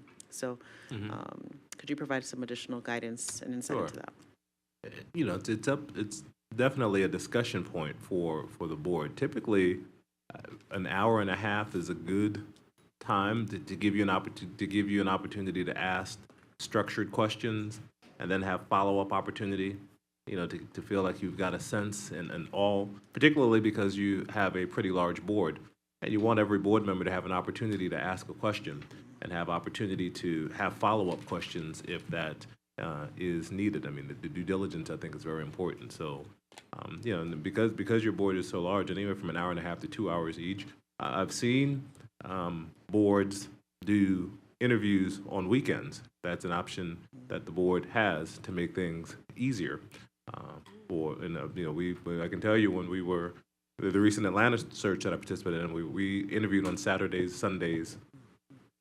It happened because they wanted the time and they wanted the opportunity, and because people had busy work schedules, they chose to do that, and that is an option that the board could choose as you go through. But I would say anywhere between an hour and a half to 2 hours, particularly if the board chooses to have candidates have presentations. Sometimes boards are interested, and the community is interested in seeing someone's work in action. Actually seeing them present, data, and giving them a scenario to address. And if that happens, then that takes time for them to be able to do that, and then the board to have follow-up questions that come from the actual presentations. Thank you. Yeah. So about 2 hours per candidate, and then how many candidates? I mean, I know it's hard to tell right now, but on average, what are you seeing in your other searches? I would say, so my personal opinion is every great candidate that fits the profile should be interviewed. Like, you don't want to miss one. So I wouldn't put an arbitrary number on it. If you had 20 great candidates, I think it's incumbent upon the board to see 20 great people. We'll present that list slate to you. I mean, of course, you want to narrow down. Typically, you'll see, in the first round, you see anywhere from 8 to 10, if there are 8 to 10 people. Then it narrows down typically to 5 to 3. As finalists, you mean? Then that move into that second round. For the interviews specifically, yeah. I think so it really depends. It just really depends on what your profile says and how many candidates actually fit that profile. Okay, very good, thank you. And one thing I want to be mindful of is the 2 hours per, more or less per candidate, plus public comment time, and if there's any like breaks for members to get up and stretch. Yes. We need to incorporate that. That feels like a full day already. But I also want to note for the record here, colleagues, like I know some of this is contingent. We're making some hypotheticals here when it comes to possibilities right now. This could easily be a 10-hour day. And when it comes to that final phase where we're interviewing people. So we may perhaps at this time keep it still at 9 a.m., but know that as we get closer, we could make potentially those changes. The thing that we need to be mindful of is ensure that we post it with a reasonable amount of time. I don't know, I think that may be a good in-between, a good compromise at this moment. Like, there's a desire to have this meeting later in the evening, also recognizing that we don't have all the details to determine how many candidates we'll have. I'm also interested to hear colleagues' appetite for weekend meetings as well. And one of the decision points for the board will be, how do you want to, or how do you engage the community in the process? I mean, that from what I understand, about Clark County Schools, that's going to be really important for you all, and thinking that through. At what point do you engage, for the community to be able to feel like they have engaged and worked with, talked to candidates? Thank you. I also want to be mindful and remind my colleagues that there is, based on NRS, there are certain limitations that we have in compensation of superintendents, specifically around benefits. And we can be reminded of that when we get closer to that particular piece. Okay, great. Colleagues, I believe, and then I've heard loud and clear the need to be provide additional clarity to spell out what items need to be deliberated on the 25th. So thank you for that feedback. Great. I'm going to move forward to Trustee Zamora, since she was first in the queue, and then Trustee Sparza-Stroff, if that's okay. Thank you, colleagues. Thank you, Madam President. I had too many notes. Piggybacking off the conversation we just had about the flexibility, can we also look at ideas of maybe splitting those long interviews, like maybe like starting, maybe not 4 or 5, but 3 o'clock, and then splitting them in 2 days? Because I'm also thinking about us, right? Because if we're working all morning and then we come and it's just interviews, I really want to have a fresh, mind coming in and paying attention and everything. So is that an idea as well, being able to split it? I actually really love the idea of the weekends. I know it's a weekend, but I mean, we signed up to also do our job, and if that means a weekend, then we're going to do it weekend. So I love that idea. So definitely seeing if that's another option, just splitting interviews in 2 days. I think I would love to see a little bit more of that. The other thing is, I think for our team, as we talk about CCSD's website's dedicated page, I definitely, and I'm looking over there at our comms people, if we can, my suggestion would be if we can have it like as a tab on our website, because if it's anything CCSD, our community is going to go straight to our website. Like, I wouldn't want to have another website that they have to go to, just all housed in one place. And I think about Focus Kids, a project we did with our community a few years ago, I think 3-4 years ago. It was so easy to find all the information. It was easy to find all the meetings that were coming up specifically for that. It was just everything housed, and I would like and suggest that if we could just have it in a tab or as a, easy on our website to find. Another thing I had a concern about was the focus groups and the interviews and the timeline and dates that we currently have. So we have our online survey and our interviews and focus groups meetings both starting on August 12th, which is also the first day of school. And my biggest concern is just us being intentional of how we have these meetings, because, first week we already know it's going to be difficult for our community, for our staff, for our families, anyone involved, with children starting on that first week. So I don't have the answer, but it's something that definitely I want to put on our, us on our radar of how are we intentional to make sure that we are thinking about that in that timeline as they're starting in the school year. The other thing that I had, it's a question, I guess, for you, President. Who will have the final say on what communities we go into? Is that something we will vote on? That's the intention of the list gathering, and then determining as a group on the 25th, that may be a comprehensive meeting to help us determine what pockets exist and where we, that's a decision point for the 25th. Okay, perfect. And that's it. Thank you. Super, thank you. Trustee Sparsa-Stroff again.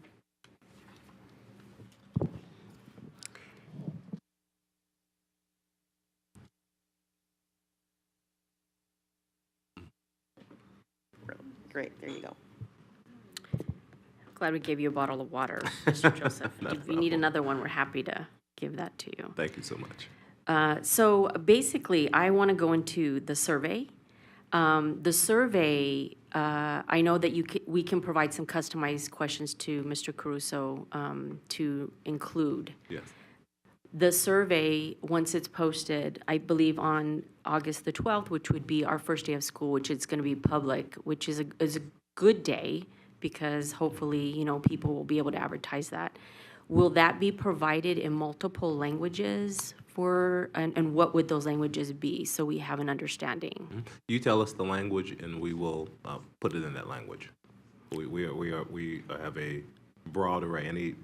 There's not a language that I've come across yet that we have not been able to do it for. I just recently did the survey in Paterson, New Jersey, and they have a strong Bengali, Arabic, Spanish, English, and there's one more. But they was translated all for employees as well as for the community. I think it's important for both. So we are very much that community, very diverse, and we would need that. I think that's a conversation when we do our planning time. Yes. And I would love to have, I guess I'm looking to our personnel, the languages that are predominant, because I know we have quite a few in our community. And to have them have that opportunity to weigh in would be very, I would want us to be ready to have that discussion, so I'm kind of looking at us. Yes. When the candidates are physically doing the interview with us, is there a process for the community to actually give us some immediate input as they're giving us their responses? Do you have like a note catcher? Is there something that they can provide feedback to us as they're listening to each candidate? Yes, we could. Yes, that's something we could easily have. A QR code for each person and allow because it's a public process. We could do that real time pretty easily to gather that type of information if the board chose to do something like that. Yes. I just want to put that idea to my colleagues because I think that's invaluable because we realize that people may not be able to be there physically in person. So we want to be able to provide a resource for our rural communities, for communities that may be working. We're a 24/7 city in Vegas. So that's something I want to kind of put out there. My last comment is I like to do research. Yes. So I found Dayton's agreement with you. So really, it's not even a question for you. Well, actually, it is. So in their agreement, it says that you guys would provide up to 32 one-hour engagement sessions. Their engagement sessions were defined as like interview, focus group, town hall meeting. But what I like about their agreement, which I want us to consider, is that we could have additional sessions be added per the daily rate in the pricing section. Yes. So, for example, in Atlanta, we did over 60 sessions. It was because that was they wanted deep engagement and had lots of communities that they wanted to hear from. And so we did that. And of course, that was a combination of in-person, hybrid, online. Okay. So that's an option for us. Yes. We will not be limited No, to that community engagement. not at all. Thank you for that. No further questions. Trustee Cavazos? Thank you, Madam President, and thank you, Ramona, for waking us all up. Everybody has such soft voices here. We need some teacher voices here. Wake everybody up, everybody's tired here. So I think we need to talk more within what Dr. Joseph is giving us, and thank you, Dr. Joseph, for your patience and answering our very varied questions, and talk more about what we can do and what our options are instead of what we can't do. So when we talk about an hour and a half to 2 hours, it's our decision, just when we did, like when we were having you guys do the presentations. Mr. Caruso gave us a schedule that, boy, I wish I would have had him when I was a teacher. It was to the minute as far as when you were setting up and presenting and the questions, et cetera. So if we want to say 90 minutes for an interview, we can. Yeah. So in your past experience with large urban district searches, is it an hour and a half, for the initial interviews, or the interviews shorter at the beginning, longer at the end? Can you give me a little bit of feedback on that? Yeah, I would say, an hour and a half to 2 hours gives you time to have the interview, have an opportunity to maybe debrief, have an opportunity to maybe walk through candidates before they come in and get some specifics. Gives you an opportunity to maybe ask some questions before you move forward as you move forward, Okay, so you don't have any set and fast protocols as far as because we don't know how many candidates we're going to have, any Yes. slated candidates we're going to have at the beginning. But it's our decision as a board whether it's going to be 90 minutes like we did with you guys, Correct. or whether it's going to be 2 hours. And the other thing is, I really like what was brought up about the split sessions and looking at the possibilities and doing different kinds of sessions. So I'm not sure if it was LA Unified or it was Miami-Dade. I know somebody back in 2018, when we were doing that last search, they had a meeting during the weekday, and then they had a meeting on Saturday morning, like at 10 or 11 o'clock, not too early. And it worked out pretty well for them. The community felt like very included. So I'm just, kind of throwing things out there that we could be inclusive, but still not hold ourselves back from being, efficient in this search. The other thing that I was really interested in is what one of the trustees have brought up about compensation. Is it usually, in these larger districts, is it usually compensation for travel expenses right from the get-go, from the initial slate of candidates, or is it more like semifinalists or finalists? Yes, so there's the board can choose, for example, to have first round virtual interviews. That could be an option.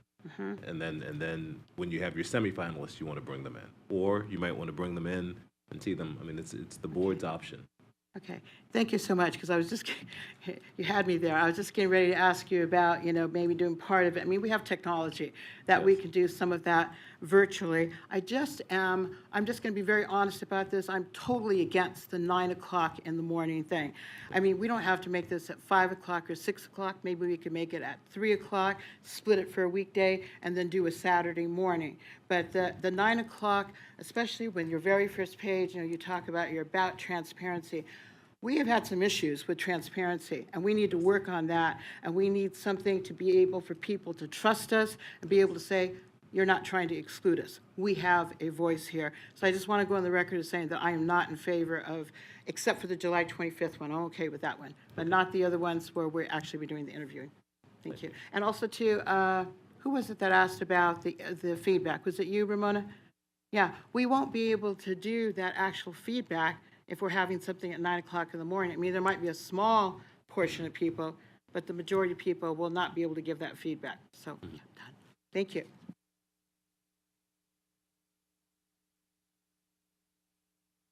Okay, doesn't look like we have any additional comment. Thank you, colleagues. I will ask, seeking a motion to approve this calendar with the understanding that there is a desire to reevaluate the October 9th and 16th meetings. 9th, 16th, and 30th.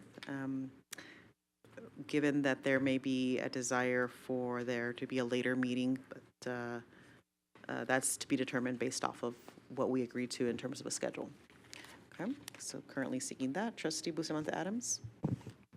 Thank you, Madam President. I will motion to approve the calendar for the search with the intentions of looking at the October dates and work, figure out what will work for us. Perfect, thank you. Trustee Cavazos? Thank you, Madam President, and I will second Trustee Bustamante Adams' motion with that caveat. Thank you. Perfect, colleagues, we have a motion on the floor by Trustee Bustamante Adams, a second by Trustee Cavazos. Please cast your votes. Trustee Guzman? Aye. Trustee Brooks? Aye.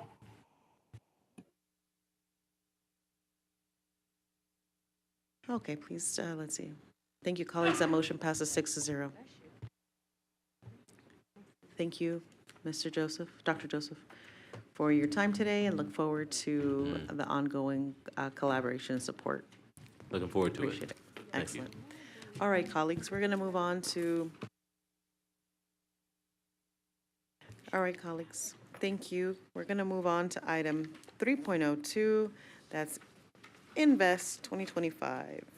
This is an action item, and before I fully open up this item, I'd like to please request anyone who has not submitted a yellow public speaker card and would like to provide public comment to please do so now. Otherwise, once we begin the presentation, we will no longer accept public comment. Okay. Public comment cards, excuse me. Colleagues, will turn it over to the presentation, hear public comment, and then deliberation. Mr. Story. Thank you. Welcome. Good evening, President Garcia Morales, members of the board, Interim Superintendent Dr. Larson Mitchell. My name is Todd Story, Chief Communications Officer for the Clark County School District. And we are here this evening to discuss the Nevada Association of School Superintendents Invest 2025 legislative platform and ask the Board of School Trustees for their support of this document. I'll now turn it over to Dr. Keating, the new Assistant Superintendent for Community Partnerships and Government Relations. Thank you, Mr. Story. Brad Keating for the record. To provide you with some historical context, during the 2001 session of the Nevada State Legislature, the Nevada Association of School Superintendents met with former Governor Kenny Gwinn to discuss the unmet funding needs of Nevada's schools. At that meeting, Governor Gwinn challenged the superintendents and their school boards to become involved in the formulation of a solution to be considered by future legislatures. Thus, in 2003, the first ever Invest document was created. So, assembled with input from all 17 of Nevada's school superintendents, Invest 2025 before you today asks the question, what is needed to improve student achievement in Nevada? The statewide policy roadmap answers that question with 5 different points.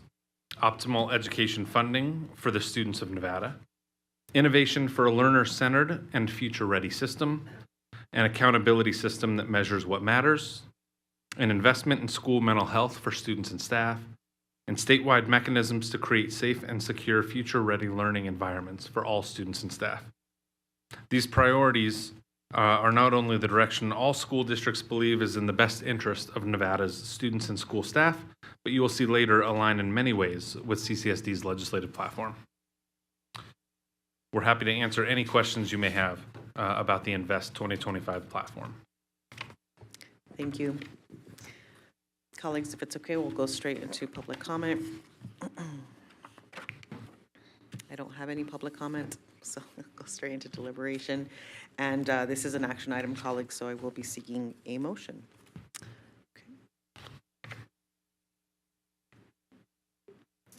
Okay. Trustee Bustamante Adams. Thank you, Madam President. My question is, has anything changed since the last legislative session, or is this still the same blueprint, or is there anything different from the last session on this? Madam President, trustees, Interim Superintendent Dr. Larson Mitchell, Trustee Bustamante Adams, this Invest document has existed since the history, since 2003. It is updated every legislative session by the 17 superintendents working through the Nevada Association of School Superintendents to reflect their wishes for the upcoming legislative session. And is there anything different this year? Or is it still did they agree to keep the high-level items for the need to improve student achievement. I don't think there's anything different, but I didn't go back and compare, so I'm just asking to help me out. Is there anything that I should notice on this document? Sure, thank you. Madam President, Trustees, Interim Superintendent Dr. Larson Mitchell, Todd Story for the record. It is quite similar to prior legislative sessions. I think the one thing that you will see that's been consistent is the reference to the Commission on School Funding and trying to achieve optimal funding. That would probably be the most important aspect of the INVEST document. That has existed since the Commission decided to target school funding statewide at the optimal level. Okay, thank you.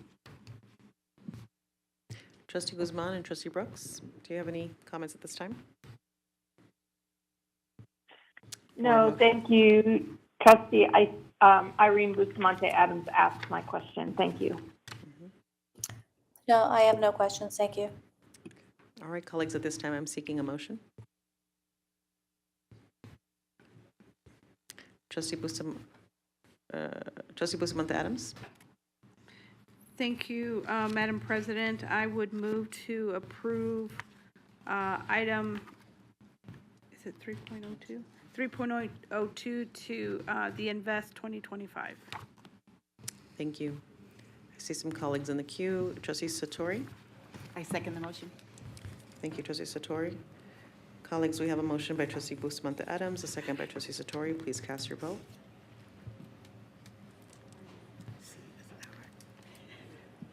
Trustee Guzman. Aye. Trustee Brooks. Aye. Thank you. Okay, colleagues. All right, colleagues, that motion passes 5-0. Thank you very much for your time on that. Thank you. I suspect that you will be here for the next item, which is 3.03. I'd like to remind the audience that this, and my colleagues, that this is an action item. If there's anyone who would like to speak but has not completed a public speaker card, please do so now. Once we begin the presentation, we will no longer accept public speaker comment cards. Okay. And again, we'll provide the presentation, go straight into public comment, and then go into the discussion and action. All right, Mr. Story? Yes, thank you. President Garcia-Morales, members of the board, Interim Superintendent Dr. Larson Mitchell, Todd Story, Chief Communications Officer for the record. We are here this evening to discuss the Clark County School District's legislative platform in preparation for the 83rd legislative session beginning in February 2025. This platform is designed to promote the adoption of legislation that aligns with the district's priorities for public education. It serves as a critical tool in advocacy efforts with policymakers, families, and all stakeholders. The platform here for your consideration was developed by the government relations staff over the course of months of meetings with departments and school district leadership. Now, Assistant Superintendent of Government Relations, Community Partnerships and Government Relations, Dr. Brad Keating, will walk us through the actual platform conversation. Thank you, Mr. Story. President Garcia-Morales, members of the board, Interim Superintendent Dr. Larson Mitchell, Brad Keating for the record. The platform before you has been crafted to center a student-first approach. We firmly believe that when students thrive, we all benefit. By focusing on students in each and every decision we make, we are laying the foundation for a brighter and more prosperous future for everyone. This strategy is grounded in bipartisan collaboration and transparency as we work hand in hand with our community to accelerate student success through legislative advocacy. It is inclusive of two key themes that you'll see on how we will approach our work. Number one, we are CCSD, one community for all of our children, emphasizing our interdependence as one community committed to the well-being and success of all children. Unity must be reflected in our advocacy for policies that support our collective purpose. And number two, an investment in public education. We're grateful to the legislature and the governor for providing a historic investment in public education for the most recent biennium. We will continue communicating the urgent need for ongoing investments to meet the student needs in the future. Keeping in mind that all priorities are crafted to elevate student outcomes, the platform is organized into three high-level topics. Number one, equitable access to high-quality educators. Number 2, meeting students' needs. Number 3, modern systems for a new generation. Within each of these topic areas, we've articulated specific aligned policy priorities. The materials provided on board docs reference these. In closing, we look forward to working with policymakers, educators, students, parents, and community members for this upcoming session and invite them to join us in advocating for bold action to improve high-quality student outcomes. I would like to take a quick moment to thank Patricia Haddad-Bennett for her tireless work in representing CCSD as the Government Relations Director over the last 2 years. Her focus on student-centered outcomes benefited the district and our students immensely, and we wish her well as she continues in her career. We stand ready for your questions or feedback. Okay, great, thank you. At this time, we do not have public comment on this particular item. However, colleagues, I'll entertain.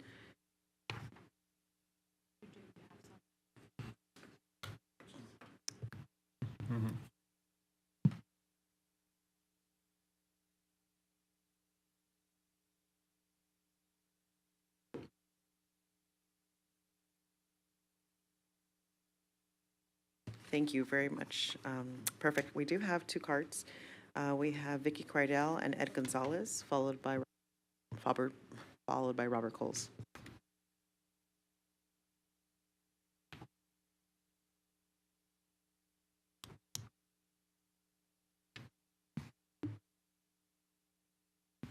Good evening, Interim Superintendent and Board of Trustees. My name is Vicky Crydell. I'm President of NEA of Southern Nevada and a teacher in Clark County. I read through the document about legislative priorities, and what stood out to me is your acknowledgement that in order to see good student outcomes, you must have highly qualified educators in the classroom. That is something we all agree on. But what's puzzling me is that nowhere in the document do you mention efforts to retain your currently highly qualified educators. I see a mention of retaining counselors, social workers, other licensed professionals, though. The fact that there's no mention of retention of educators is not surprising to any of us in the trenches. I agree that recruitment is important, especially recruitment of more diverse educators. But the teacher pipeline has dropped by 45% in recent years. You cannot depend on the teacher pipeline to fix this problem. I've also been trying to wrap my head around your statement that CCSD is retaining 90% of your licensed educators. I'm not sure how that percentage was figured, but just today your documents show 338 educators leaving the district. It costs approximately $23,000 per licensed educator to replace them. So just the separations listed today could cost the district $8,450,000. That doesn't account for the rest of the separations that have already been announced, as well as those still yet to come for this year. You can use this 90% retention figure to assure yourselves that you're doing all right in CCSD, but the reality is 10% of 18,000 is 1,800. That's on average 18,000 students going without a licensed educator in their classroom. That's a figure that should concern all of us. After this last fiasco with the salary scale, many of your most experienced veteran educators are ready to give up on CCSD. I hear it from people every single day. We need to see that this district is finally taking retention seriously. You need to give people some hope or they will leave. So my question to you is, what are you going to do to give your educators hope in CCSD? Because without that, your educator bucket is going to go dry. Thank you. Ed Gonzalez. Good evening, Madam President, Interim Superintendent, Trustees. For the record, my name is Robert Coles. I too was curious about the lack of retention in the legislative outline, as well as the lack of mention on an equitable pay scale for your veteran teachers compared to the ones that you're bringing into the district. As one of those teachers who got the short end of the stick, I am one of those teachers that is planning my exit. And I have had other teachers tell me the same. I don't know anybody that isn't thinking about what they're going to do next year, the year after that, because the Clark County School District doesn't seem to care about keeping us. They don't care about paying us or treating us fairly or, monitoring the behavior of their administrators in regards to how they treat the teachers and the support professionals in the Clark County School District. So I don't know. It just seems like this is something that you should bring up. You go, look, we appreciate the fact that you put a record amount of money into public education in the last legislative session. You're going to need to do that again, and probably more than that if we're going to keep the teachers that we have, because as Ms. Cridell pointed out, the teacher pipeline is drying up. Okay, and I know we've got all kinds of fantastic programs that are helping students in high school enter into the profession. It's not enough. Okay, this is my 22nd year in Clark, or in living in Nevada. It's my 18th year with the Clark County School District. I've seen all kinds of gimmicks from CCSD, from the state, from other states. They're not working. When I started coming to school board meetings to talk about the alarming number of vacancies that we were starting the school year with, we had 200 vacancies at the start of the school year. Okay, now we're looking at 1,500, 1,800 at the beginning of every school year. We used to be able to find people that could sub and long-term sub to fill those positions. Okay, it wasn't that difficult to find a few people to sell their prep to cover classes because we had a teacher vacancy. Okay, my last school had like 18 teacher vacancies. A lot of us sold our preps. I sold both of my preps 2 years ago. The year before last, I covered 147 school days on my prep to cover a class because somebody didn't have a sub. Thank you. Ed Gonzalez.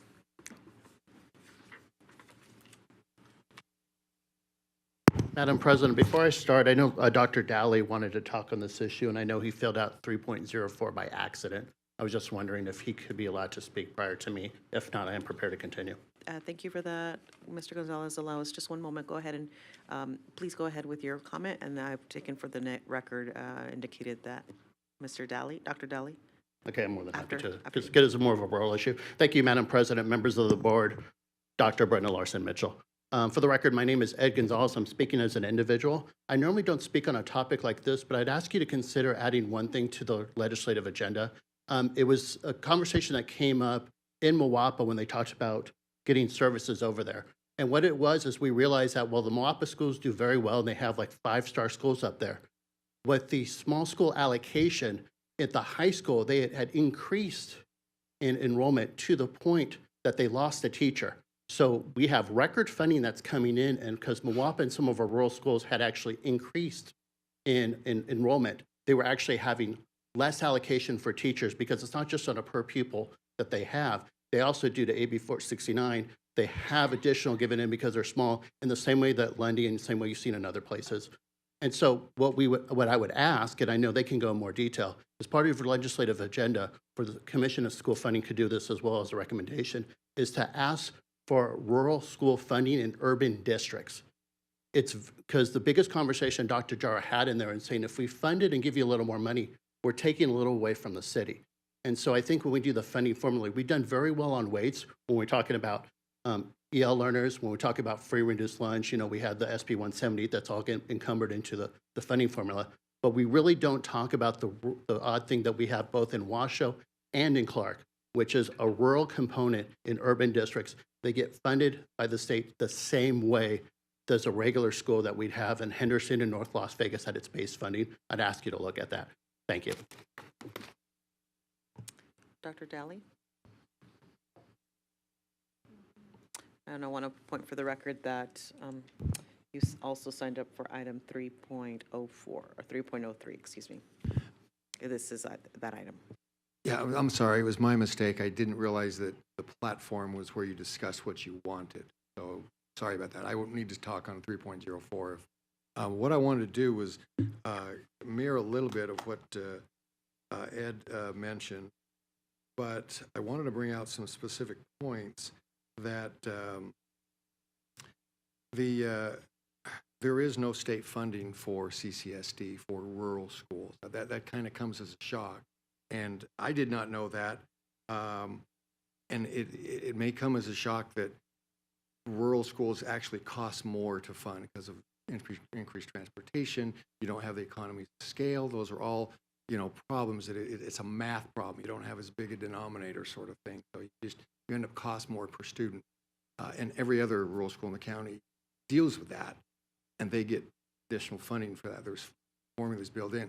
And when we first figured this out was in 2016.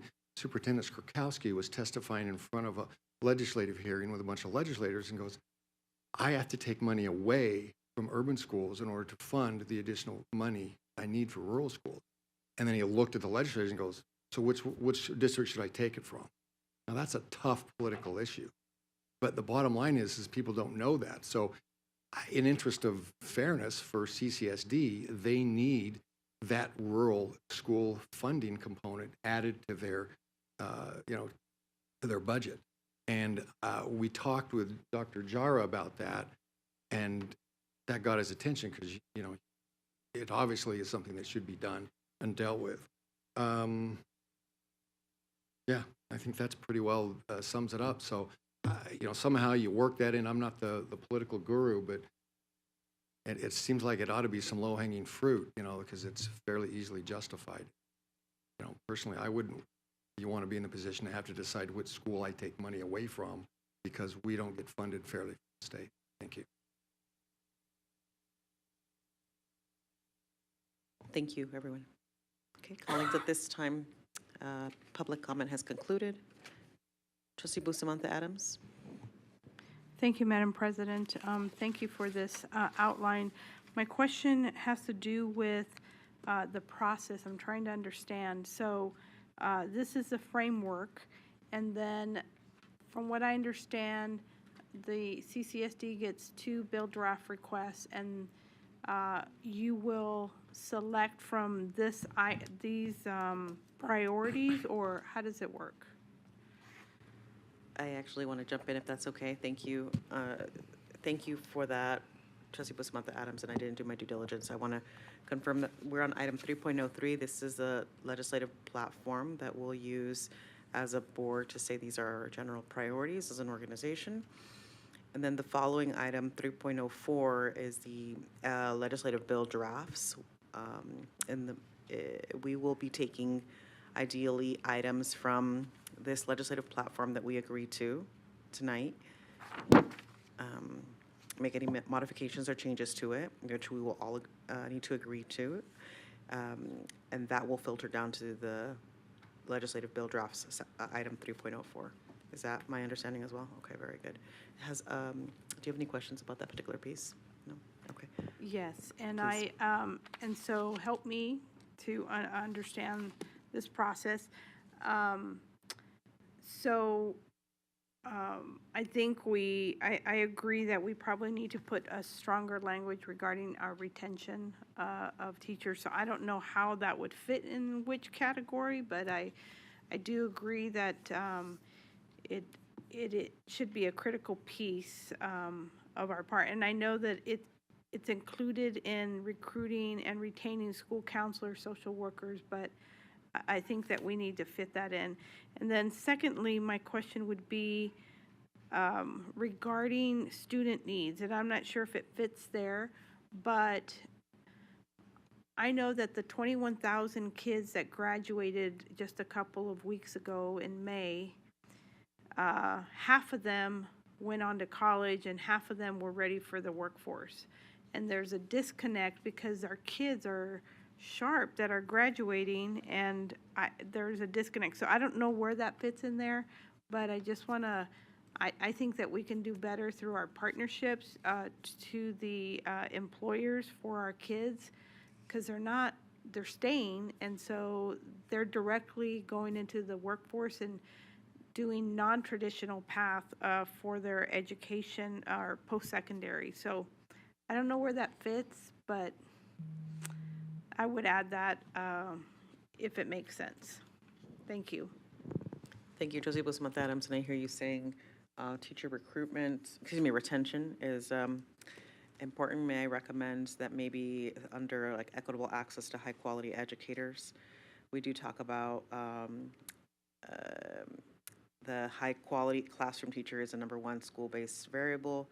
The student success with CCSD over, we talk about the retention rate, but maybe under that section, dedicate, if there's an interest from the board, I'm just planning this based off of what you shared, a need to emphasize teacher retention. And then the other item that I heard you say was the importance of student options. Could you clarify that? Is there, or maybe you want to come back into the queue after, if you have any particular ideas of where this could be added into the categories that we currently have. Yeah, okay, great, thank you. Trustee Zamora? Thank you, Madam President.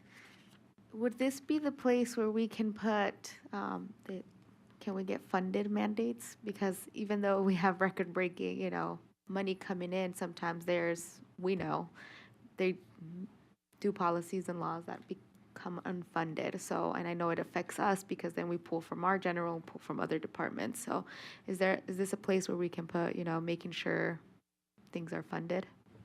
There was an item during our last legislative priorities section document that included requesting an evaluation and of the unfunded mandates.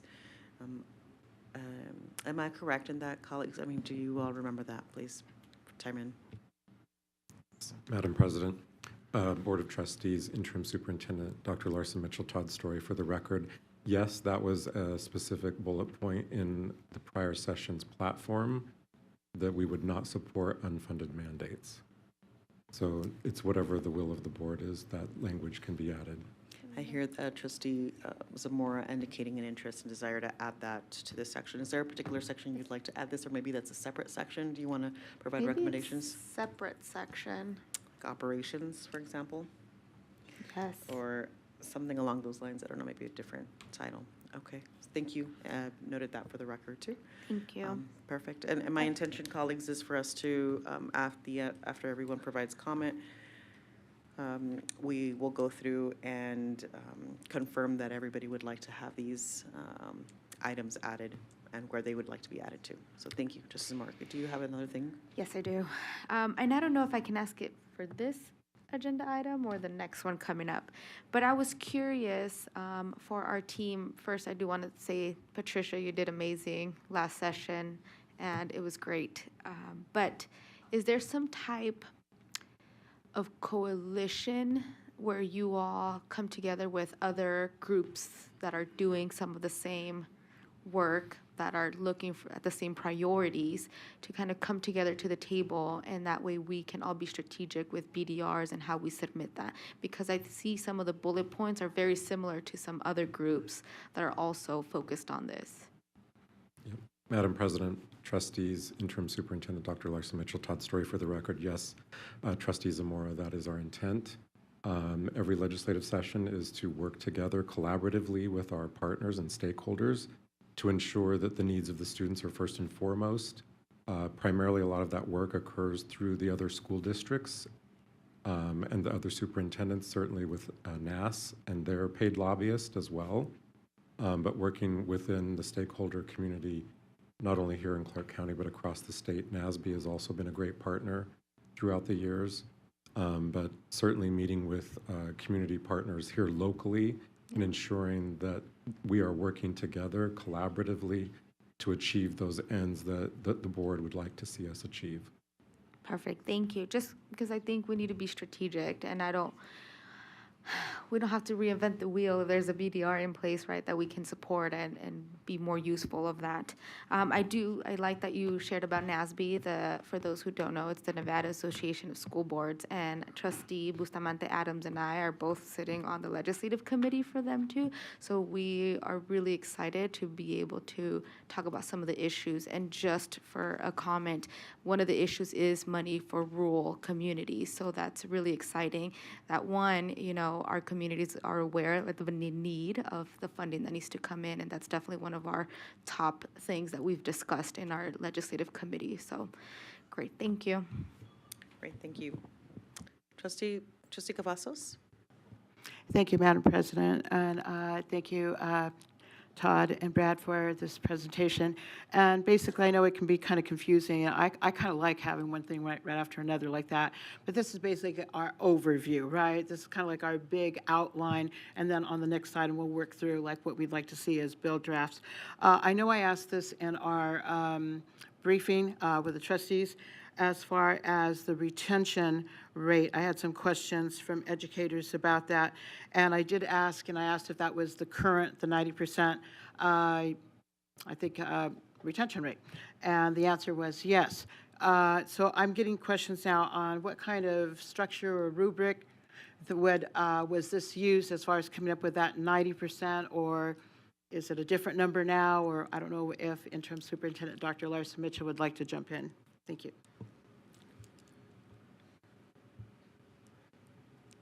Dr. Larson Mitchell? Madam President, members of the board, for the record, Brenda Larson Mitchell, Trustee Cavazos. So for the 22-23 school year, that's the last year that we have, it was 93.11%. And that number is driven from HR. Okay. Thank you so much. I appreciate that. And the only thing I wanted to add in is, of course, everything is going to be student-centered, and there's a lot of things that are very similar to the last legislative platform. But I would have to concur with several people who have spoken today as far as trying to work in more of, not just an emphasis on the recruitment, but on retention. And then I'm going to hold the rest of it for the next item. But thank you so much for the overview. Thank you, Trustee Cavazos. Trustee Sparsa-Strophigan?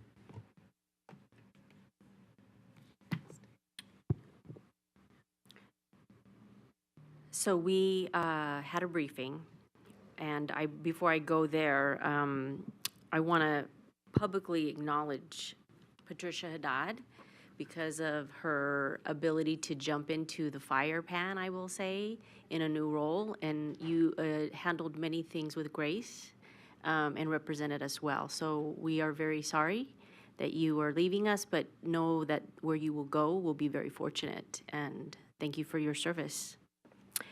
So during our briefing, I really appreciated the fact that this is very student-focused and very student-centered. Not to say that things in the past haven't been, but that it's in writing to really address. And I remember the presentation from our students talking about mental health is something that was one of their top priorities.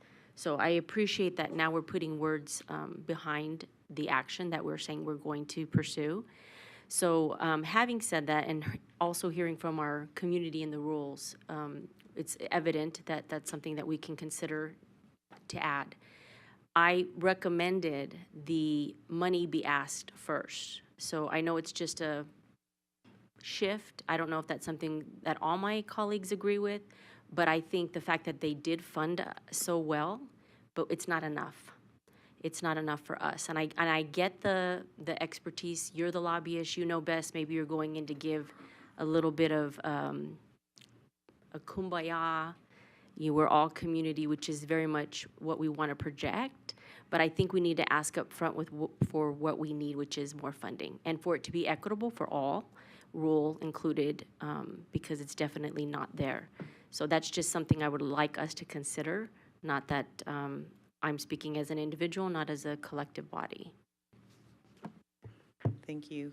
Thank you, Trustee Sparsa-Strophigan. Under meeting students' needs, bullet points 1 and 2, see if there's anything that you'd like to make edits to or changes to. Support sustained pre-K to 12th grade education funding streams, and then the second bullet point is to continue progress towards optimal school funding via Commission on school funding recommendations. Maybe there's something in there that you'd like to, that there may be an appetite. So I encourage you to share that with us if there, or a colleague, if there's something that you'd like to add. Please consider that under that particular section. Okay. Oh, I want to indicate here, actually, forgive me, I see that the under meeting student needs, optimal funding is the backbone of highly successful education system. CCC advocates for increased pupil funding to reach optimal levels and opposes unfunded mandates. That's already in our legislative priorities. So Trustee Zamora, I just wanted to indicate that as a piece. Okay, thank you. Trustee. I'll go to Trustee Johnson and then Trustee Guzman and Brooks in the air. Trustee Johnson? Yeah, thanks. Oops, sorry. There we go. No problem. Thank you so much. What's the way that we can measure the success of the platform? I know we'll draft our BDRs. Is it just the number that we see become law? And then the other thing that I think is important for us is how can the board help you be successful? Because we're active partners, and so we want to drive towards success. So how do we measure it? And then how can we be of help to you to make sure that we're seeing the outcomes come to fruition? Madam President, trustees, interim superintendent Larson Mitchell, Todd Story for the record, Trustee Johnson. So there's a couple of different ways. The way that we've done that in the past is to compare the platform at the beginning that the board agrees on. At the end of the session, we then go back and compare what did we achieve, and then we can see the number of bills and whether or not we accomplished those goals. So the last legislative session, we did exactly that. There are updates that happen throughout the session, and certainly Dr. King can refer to this as well from his past legislative sessions, where throughout the session there are constant updates to keep the public, to keep the board informed as to how those targets are moving and whether or not something's going to become a law or fall off of the list. And then the one option that we haven't really looked at, but there's something that we could potentially consider is a scorecard as well, and looking at a scorecard and then rating legislators around the platform that is set out. And certainly Invest is also would be part of that process. I would see that happening. Is there like a target measure that we would see to say is success? So if we get 6 out of 10, I guess that's not possible because we're not going to have 10, but 3 out of 6 or 4 out of 6, 1 out of 6, can we quantify success? Like, is that how we measure it? But I know the scorecard would be helpful, but do we have a target to say, like, if we are 50% successful, we have seen success, or we want the biggest item, which is funding, we got that, and that's the one that we got, that's success. Or like, sometimes it's helpful for us to set the target so that we really know, look, this one is most important. All of them are important. This is most important. And if we get this, we certainly have won. But if we get number 6, and we didn't get number 1, we don't see that as success. So the question, I guess, is, 1, is there a quantifiable target? And then 2, when we have that quantifiable target, like, can we just make sure that we are, through the updates, like, working along the process to get to that? Madam President, trustees, interim superintendent Larson Mitchell, Todd Story for the record. So I don't know that there's we don't set a target, a percentage number, or a certain number of bills. We don't quantify it that way. Okay. I would say that the priority certainly is always funding, and ensuring that we have funding is the first priority because everything else flows from that. And so if the funding is increased as we try to inch closer to optimal funding, we would see that as a huge success, because then that's what enables the rest of the platform and certainly the goals of the rest of the school districts through Invest to occur. And are there ways that we can be helpful along the way? So if you're saying, hey, we need you to help mobilize constituents, we need you to help show up at the legislators, at their offices, or can we get some pretty clear action items for how we can help to move the needle? Because I like to, not that I know you all are going to do a great job, and part of our work is to help you be successful. And so if we can have clear clear next steps for what we can do to help that be successful, that will be helpful for me at least, so that we know how we can, you know, I guess if we're doing a baseball analogy, like how we help our own cause if we were a pitcher, right? So. Yeah, thank you. Well, forgive me, just, Mr. Story, I just want to point clarity here. Thank you, Trustee Johnson, and for the gentle reminder again. I feel like our newest members have been on the board for quite some time now, and I recognize that there's a need to provide additional training and support so that everyone knows and is reminded of how to best support the school district through this particular process and work, because it is a heavy lift. So yes, and there will be additional training or insight provided to members so that they know how to best support the work that's being done through this process. And this includes this conversation today. Perfect. Yeah. Thank you. Great. Okay. Trustee Guzman, do you have anything to add at this time? I do, thank you. I'm looking at the document, and I'm looking under equitable access to high-quality educators. And under there, I think we could add where it says guarantee high-quality educators are equitably distributed across schools. We could include and work towards retaining our highly effective educators. But I wanted to actually ask about that line. So to guarantee high quality educators are equitably distributed across schools, what does that look like? Because in my mind, I'm thinking of AB 469, and I'm thinking that as a district, we really can't do that. So are we asking for support and legislators to assist us in doing that? I'm just curious. Very good. Thank you for that, Trustee. Thank you, Trustee Guzman. Trustee, Dr. Larson Mitchell. Forgive me. Here we go.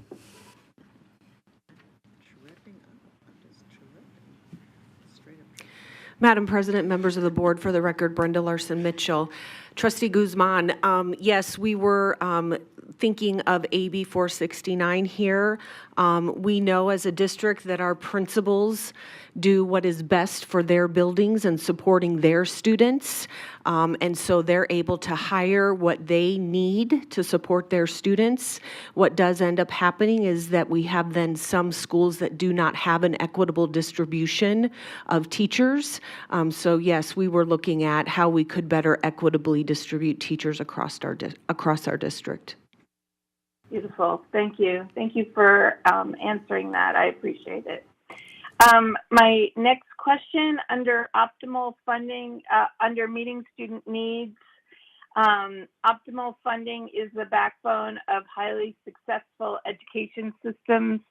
Dr. Keating, are we including ensuring that the SB 231 monies are made permanent in the per pupil funding formula under there? I'm just curious because I want to ensure that we are advocating for that.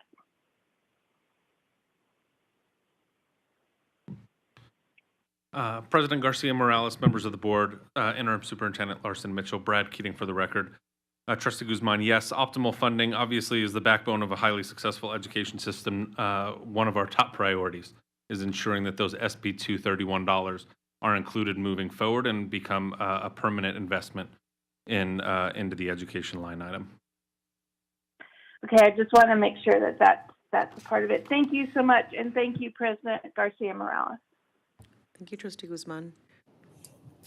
Just to clarify, I want to recap that I heard you say under the equitable access to high quality educators, that first bullet point, that you'd like to consider adding and work towards retaining highly effective educators. Is that still accurate? Highly qualified, yes, highly qualified, yes, qualified educators, that's correct. Okay. And then the second item under meeting student needs, you mentioned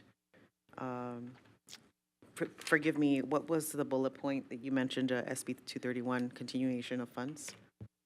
Actually, I didn't. I just wanted to clarify the definition of optimal funding to ensure that I understood. So thank you for making me clarify. I'm sorry I'm a little off this evening. You're good. Me too. So you're okay. Thank you for that. Okay, I'm going to move on to Trustee Brooks at this time. Trustee Brooks? Thank you, Madam President. I don't have any questions or feedback. I appreciate staff's work. Thank you. Thank you for that. Trustee Bustamante Adams? Thank you, Madam President. Circling back, I think that I know it's to keep it broad because it gives us the most flexibility. So I want to go there. Please don't let me go in the weeds. So help me out here. But I think that you capture it in the modern systems for a new generation, that our student needs are different and they are changing. And so it may be captured in there, just like Trustee Guzman mentioned, SB 231, it's implied. But I think maybe where it says enable student learning opportunities grounded in innovative technologies, I don't know if that's where my comment could fit. We know that all of our kids are not going directly into college. That's what I'm trying to get at. And so if they're not going to go into directly college, it doesn't mean that there's not other post-secondary opportunities. It just means it's different. So I don't know if it fits there, but that's what I want to put on the record, that's what I'm interested in, is for those students that aren't going to take a traditional path. So I know I didn't give you any words, but if that's what innovative technology means, then that's what I'm trying to say. Yeah, let's clarify what innovative technology means. Is that okay, Trustee Bustamante Adams? Yeah. President Garcia Morales, trustees, interim superintendent Dr. Larson Mitchell, Todd Story, for the record. So we certainly can incorporate that. I think we can refine that a little bit to include your specific request, but what it was around was ensuring that our students have the latest technology, that they're being trained on AI, that they have access to the latest technology that's available, that we have current one-to-one devices. Every student has a device in their hands in the classroom, and ensuring that that continues, because largely that funding has been through ESSER. We're going to have those devices funded going forward in the future as well. So it's all around those innovative and technological aspects of student learning and instruction. Thank you for that. Trustee Bustamante Adams, I feel like that may not be in line with specifically what you're interested, but I wonder if there's a room for us to potentially add a bullet points that's dedicated to ensuring that students, the services or supports available for students who, as they prepared for like college and career ready. I'm not sure if that's a particular interest, if I'm capturing everything that you're interested in, but like what would we ask of the legislature to help us ensure that students are broadly prepared, help us prepare for life after high school or during high school? I'm not sure. Do you have any thoughts? I'm turning it over to you, forgive me, but I'm open to your discussion. Yep, I thank you, Madam President. I think we're getting there, yes, because that's what I'm talking about, is that it's college and career ready. It doesn't mean that if you don't go to college right after graduation that there's no path for you, right? It's just non-traditional. We've had those pilots, they've been successful, and there's half of our kids are not going directly to college. So I think that would fit, and I think that would fit. Maybe under meeting student needs, ensure that we have, maybe perhaps having optimal funding allows us to have unique programs and opportunities for students to give them access to a range of options in school. Is that a stretch? I'm looking at staff, like Mr. Story. Yep. Madam President, trustees, interim superintendent, Dr. Larson Mitchell, we could certainly incorporate that there as well. I think it would work in either, but if you're looking specifically at tailoring the education to the student, I think it would more fit in meeting students' needs. So something to the effect of like tailoring, providing support, sustaining, support, offering the needs of students, various student needs to become college and career ready. Something along those lines. Is that good? Okay. You're going to have to remind me of what I just said. So thank you. And that meets your needs, Trustee Wisdom-Adams? Okay, great. Thank you. All right. Let's see. I'd like a moment. No, I'm going to give Trustee Johnson an opportunity to jump in, and then. Have you? Okay. Let me jump in here, and then I'll go here in the queue. I want to reinforce and reemphasize the conversation around teacher retention. I think that was a major priority of the board and part of the negotiations from the last go-round that was not successful due to the final decision made by in negotiations. So I 100% supportive of that particular piece, supportive of unfunded mandates, removing unfunded mandates, and ensuring that we have optimal funding available for students, especially of all regions of our district and our entire state, really, not just, it doesn't just benefit CCSD to ensure that rural communities have the resources that they need. It benefits everyone in Nevada. Okay. I don't have any additions. Trustee Esparza-Strophigan. Nope, retract. I'm good. Okay, perfect. Thank you. Forgive me. It sounds like you're good to go. Oh. Trustee Johnson.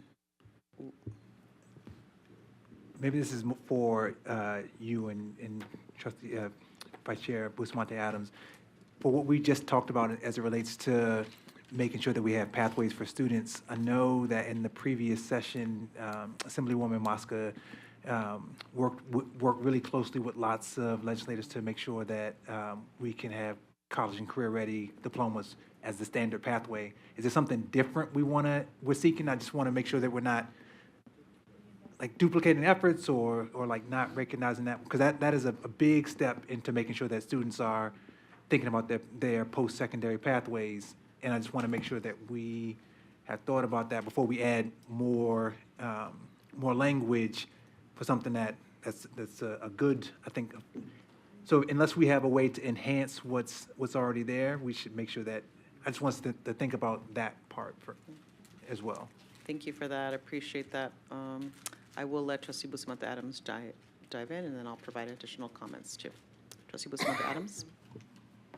Thank you for that reminder. Like out of the 1,000+ bills that are put forth and the 600 or so that actually get passed, that is right on point. So no, I don't want to add. I'm very grateful for her work in moving us in that direction. So that is right on point. And so if that's what student changing needs means on this platform, then I am good with that. That's Okay. exactly the path. All right, perfect. All right, that's fantastic. Thank you. Anything else, Trustee Johnson? That is it. Okay, thank you. All right, colleagues, it doesn't look like we have additional members in the queue, so I'm going to recap the addition. It looks like just one addition based off of some of the conversations that we've had. There seems to be a desire to add language to ensure we are capturing the retention of qualified educators to section 1 under the first bullet point. Is there any objection to that particular item or addition? Trustee Guzman obviously suggested it. Trustee Brooks, do you have any objection to that? No. Okay. I am not going to call for a vote for that particular piece, but I will ask for, if there is no more discussion, I will, and I want to make sure, forgive me before I keep I'm jumping ahead here. I want to make sure that there were no additional additions or changes to this particular document, other than that one. I would like to request a motion from my colleagues that approves this item with the addition of the language suggested by Trustee Guzman. Trustee Bustamante Adams? Thank you, Madam President. I'd like to go ahead and motion to approve the Clark County School District Legislative Platform with the addition that you mentioned about working towards retaining highly qualified educators. Great, thank you very much. Colleagues, we have a motion by Trustee Bustamante Adams. Trustee Williams? I second. Thank you, Trustee Williams. All right, colleagues, we have a motion on the floor by Trustee Bustamante Adams and a second by Trustee Williams. Please cast your vote. Trustee Guzman? Aye. Thank you. Trustee Brooks? Aye. Thank you. All right, colleagues, that motion passes 7-0.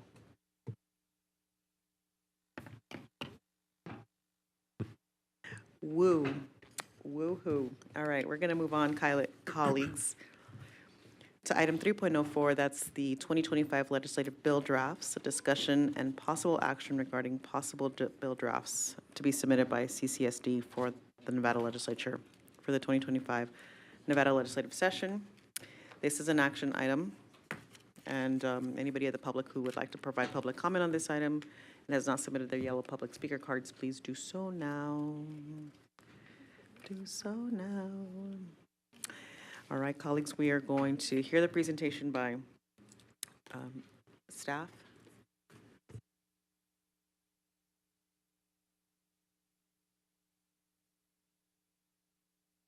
I'm going to hear from staff first and then move on to public comment and then deliberation. Colleagues, that's been referenced as before I turn it over to staff, what has been referenced earlier is that CCSD receives 2 BDRs, bill drafts, for the legislative session. That's no different this year. And this is the point in time where we will take the legislative platform that was just approved by us and narrow it down to only 2 items. We'd like to request staff to come to approve as BDRs so that staff could have a chance, or staff could work on developing the language, which will come back to the board at a later meeting. Okay. Did I miss anything? Please fill in the gaps. Mr. Story. President Garcia Morales, trustees, interim superintendent, Dr. Larson Mitchell, Todd Story. For the record, good evening. We are here tonight to discuss the 2 BDRs that the Nevada Revised Statutes grant to the Clark County School District.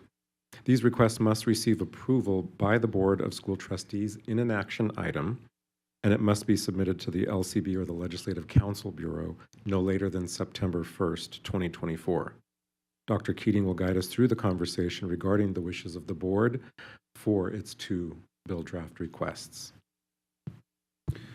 Thank you, Mr. Story. So building off of the INVEST platform and the CCSD legislative platform that we were able to discuss and approve tonight, it is our goal to hear the board's desires now for 2 BDRs so that we can submit them to the Legislative Council Bureau by September 1st.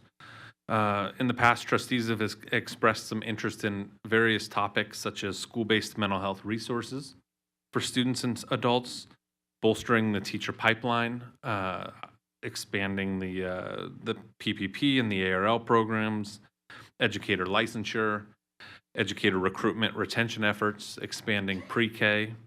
Those are some of the topics that have been discussed, but tonight is now an opportunity for Mr. Story and I to sit back, listen to the conversation by the board, and take that all in to hopefully craft up to 2 bill drafts that CCSD would move forward with to the legislature by September 1st. So we're here to take any further discussion or listen to you and take notes and come back at a future date with final BDRs. Thank you. Thank you, Mr. Keating. Thank you, Mr. Story. Colleagues, I want to kick this conversation. Oh, forgive me before I jump in. Public comment. Mr. Daly, is he still present? That's all we have. Okay. no longer present, so we will not be able to hear from him. So we'll go straight into deliberation or discussion, colleagues, and then, of course, come to an agreement of two items that we can provide to staff as direction, provide them direction. I actually would want to, while I am so grateful that we have this incredible list of legislative priorities, and the priorities are large. One item that I felt is really important to bring to light is a need to support updates to bullying statutes that allow students with substantiated discrimination, cyberbullying, or bullying incidents to be transferred to a different school rather than the victim, and clarify that statutes are administrative. That can have a tremendous impact on our school district and our school system. Right now, individuals, it's often the victims. It is the victims who are asked to move schools. And the statute does not give us the flexibility to make changes to ask the individual who is bullying to be transferred to a different school. So this comes up a lot during the what are those meetings called? They are called the expulsion review board meetings. And those are some hard conversations that take place when students are, we don't often hear from the victims, but there is like an overcross there when it comes to supporting students who have been victims of either cyberbullying or any bullying incidents.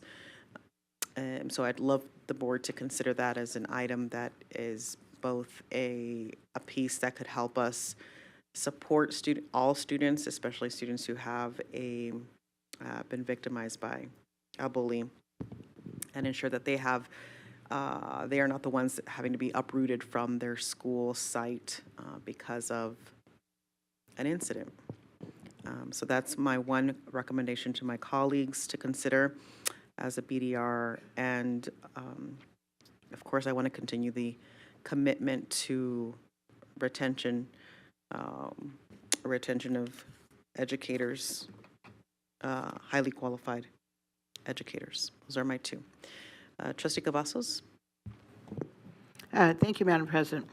Okay, first of all, before Todd and Brad look at me and I want to come forth with some of these things, unfunded mandates are bad. Okay, all know that. Someone needs some help with this, but Dr. Keating already stole one of mine that I was going to say, so I will just go ahead and state what I had kind of cobbled together, but I'm basically going to need some help with how we're going to do this. But what I had written down is working with community partners, our community, collaboratively expanding on-site mental health services for students to include in-person services for Tier 2 and 3 issues. We don't have that right now.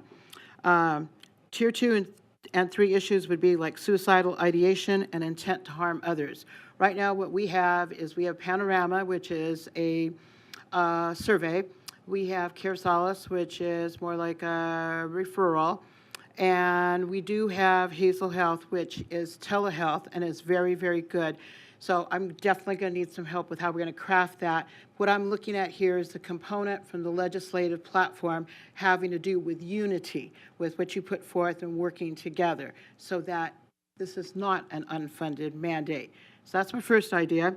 The second one is, again, what other people have brought up and is also has been mentioned many times, and that's continuing attempts to streamline and clarify the application process for licensed educators while also responding to veteran educators' immediate concerns, ensuring that not only recruitment but retention are equally addressed.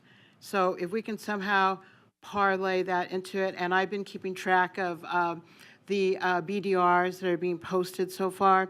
We obviously, and I think Trustee Johnson had brought this up, that we don't want to duplicate our efforts. So if we can get other legislators, if we can get legislators to carry the water for us on some of these things, however they might structure them, I don't want to use a bill draft on that if we don't have to, but those are my two priorities, the mental health and the streamlining and recruitment and retention, especially retention, which I think has been really neglected. I think we need to do better on that. So that's where I'm at. Thank you. Thank you, Trustee Cavazos. I heard you say your, your two priorities are expanding, providing broader support to mental health resources for students, and it's not unfunded mandate. Can you get back on the mic, please? Back on the mic. Wait, give me 1 second. We're looking Here we at go. is finding a way and working with the community, with community resources, not just us, but community resources, because right now, we do not have on-site mental health resources. We don't have on-site mental health services. I'm just going to keep it simple. We did before, but we don't now. So, and I mentioned Tier 2 and Tier 3 because the resources that we have right now largely address Tier 1 issues. And so that's why I need the help of these experts right here to condense that and to kind of bring it together. I guess my point was specifically around this item being under meeting student needs under the legislative platform. Bullet number 3, providing broader access to mental health resources. But I hear you saying you'd like to go a little bit further than that. Is that correct? Yeah, I think it'd be the in-person component, and The basically in-person. that we had that, but we don't have that anymore. Okay. But the other main component, Madam President, is that Yeah. I do want to address, and I appreciate what Dr. Katie and Mr. Story have brought forth as far as the unified concept and working with the community. Okay, got it. Thank you. I think we captured that. And then streamlining applications and, of course, recruitment and retention of qualified educators. Right, I think that's right. right. Okay, great. Thank you. I'm going to keep record. I know the team is also doing that, hoping to come to a consensus for all of us. Thank you. Trustee Williams? Thank you. I have a clarifying question. When you say enable safe and secure learning environments for students and educators, can you expand on that for me? Like, what does secure mean? President Garcia Morales, trustees, interim superintendent, Dr. Larson Mitchell, Todd Story for the record. That is to continue to increase the security enhancements at schools, ensuring that we have all of the advantages to protect our staff and students across all the campuses throughout the school district. Okay, thank you. Just because I know that these all have to be kind of broad in a spectrum so that they can be amendable as you guys go forward. So I'm going to agree with you guys actually in the sense that the innovative technology piece, that's probably my biggest one. What's the actual word? It's enable student learning opportunities grounded in innovative technologies. It moves so fast in the state of Nevada. I think if COVID taught us anything is that we rely too heavily on our casino and gaming, and we don't have enough broader industries inside the state of Nevada, so that if COVID, something like that were to ever happen again, the entire state shuts down. We don't have anyways, and I think we lost billions of dollars in a matter of months, and then it actually hurt the state in the next legislative session. So I would say that one would be my #1 priority, Madam President, and then I would also agree with you that moving the alleged bully as opposed to moving the alleged victim, that is a mental health game that will mess up a student for life, because students, as we all know, internalize things as everything is their fault. And if we do that, then, there's this level of victim shaming that we may end up, inadvertently doing. And then I would always say the retention piece, because like Trustee Watson and I were discussing, if you don't close the back door on teachers leaving, then you can't really keep opening the front door because they're not staying. You can't out-recruit a retention issue. So those would be my 3 pieces. I know we can only pick 2, so. Okay. I don't know. Thank you. Thank you, Trustee Williams. I'll go back to you at the end if that's okay, and see if you can narrow it down to 2 or mesh them together. Trustee Johnson, I'm going to turn it over to you.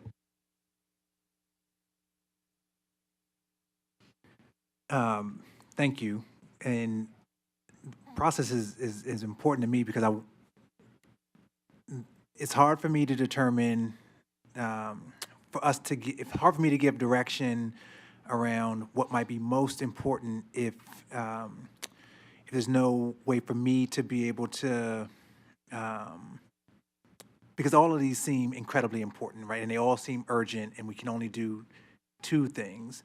And so I guess, is there a way for us to figure out what's the largest impediment to us moving the needle the farthest, and what what legislators could do, like, to help us the most, right? So that would be helpful for me if we came back, if there was a way for you all to say, hey, look, all of these are important, all of these are urgent, and if we did these three things during the session, we would actually see the largest gains, because if we only have 2 shots at it, we have to actually make them really take us far, and then in the next session, they have to really take us even farther.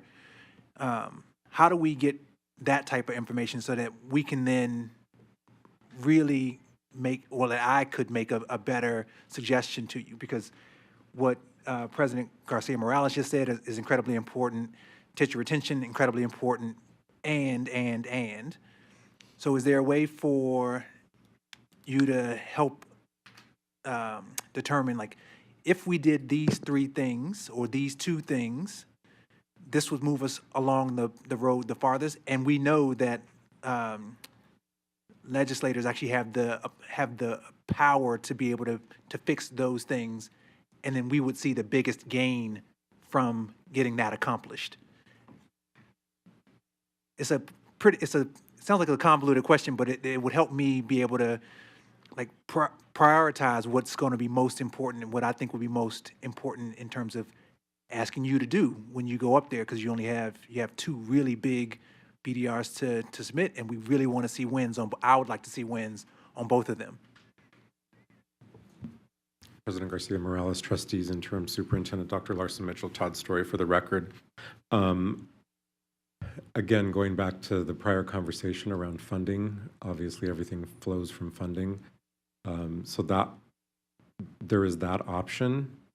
There is also the option that, knowing that leadership, specifically the speaker, has his own program and his own ideas for increasing funding, trying to get to optimal within 10 years is his goal.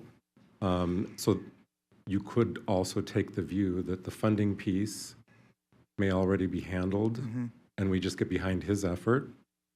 And then we identify, is the bullying issue paramount, or is it the teacher retention paramount, and decide which of those 2 do we look at a differentiation between staff, do we look at a differentiation specifically for students, for the 2 options that we have.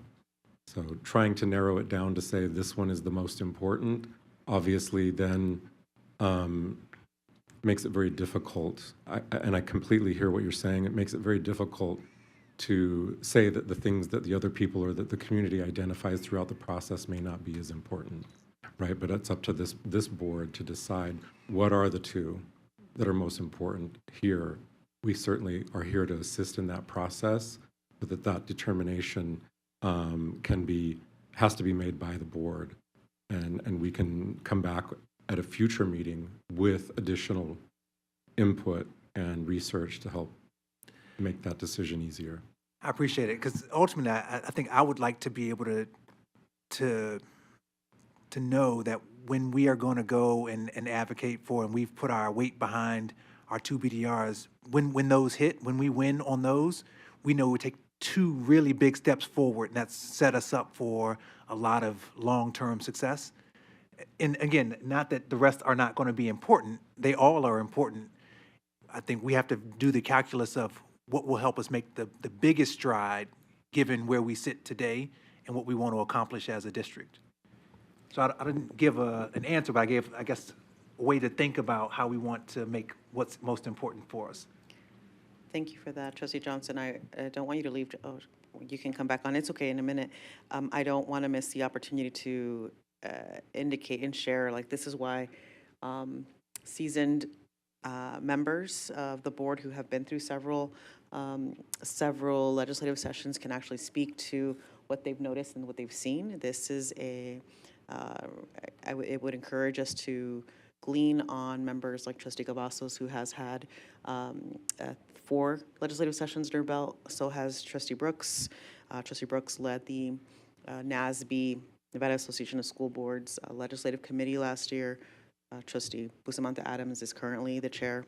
you've heard Trustee Zamora also participate in that. So like there is like a collective wisdom that exists along with and I encourage us to glean off of their knowledge and experience, given that they are very attuned to some of the legislative priorities that we've seen over the last several sessions, and have had, the district has had like a mixed bag of a success based off of really also who's in office and you know, a variety of things. So I share that with you just as an additional context. I actually would like to invite Trustee Guzman, and Trustee Guzman, who also has a broad range of experience as well in this area. Just got a lot of experts in this space. I'm really grateful for that. Trustee Brooks, can you jump in the queue? I would love to, I think it's maybe timely given your knowledge and experience as well on various aspects of the legislative priorities of the district. Do you have any particular insight on that and or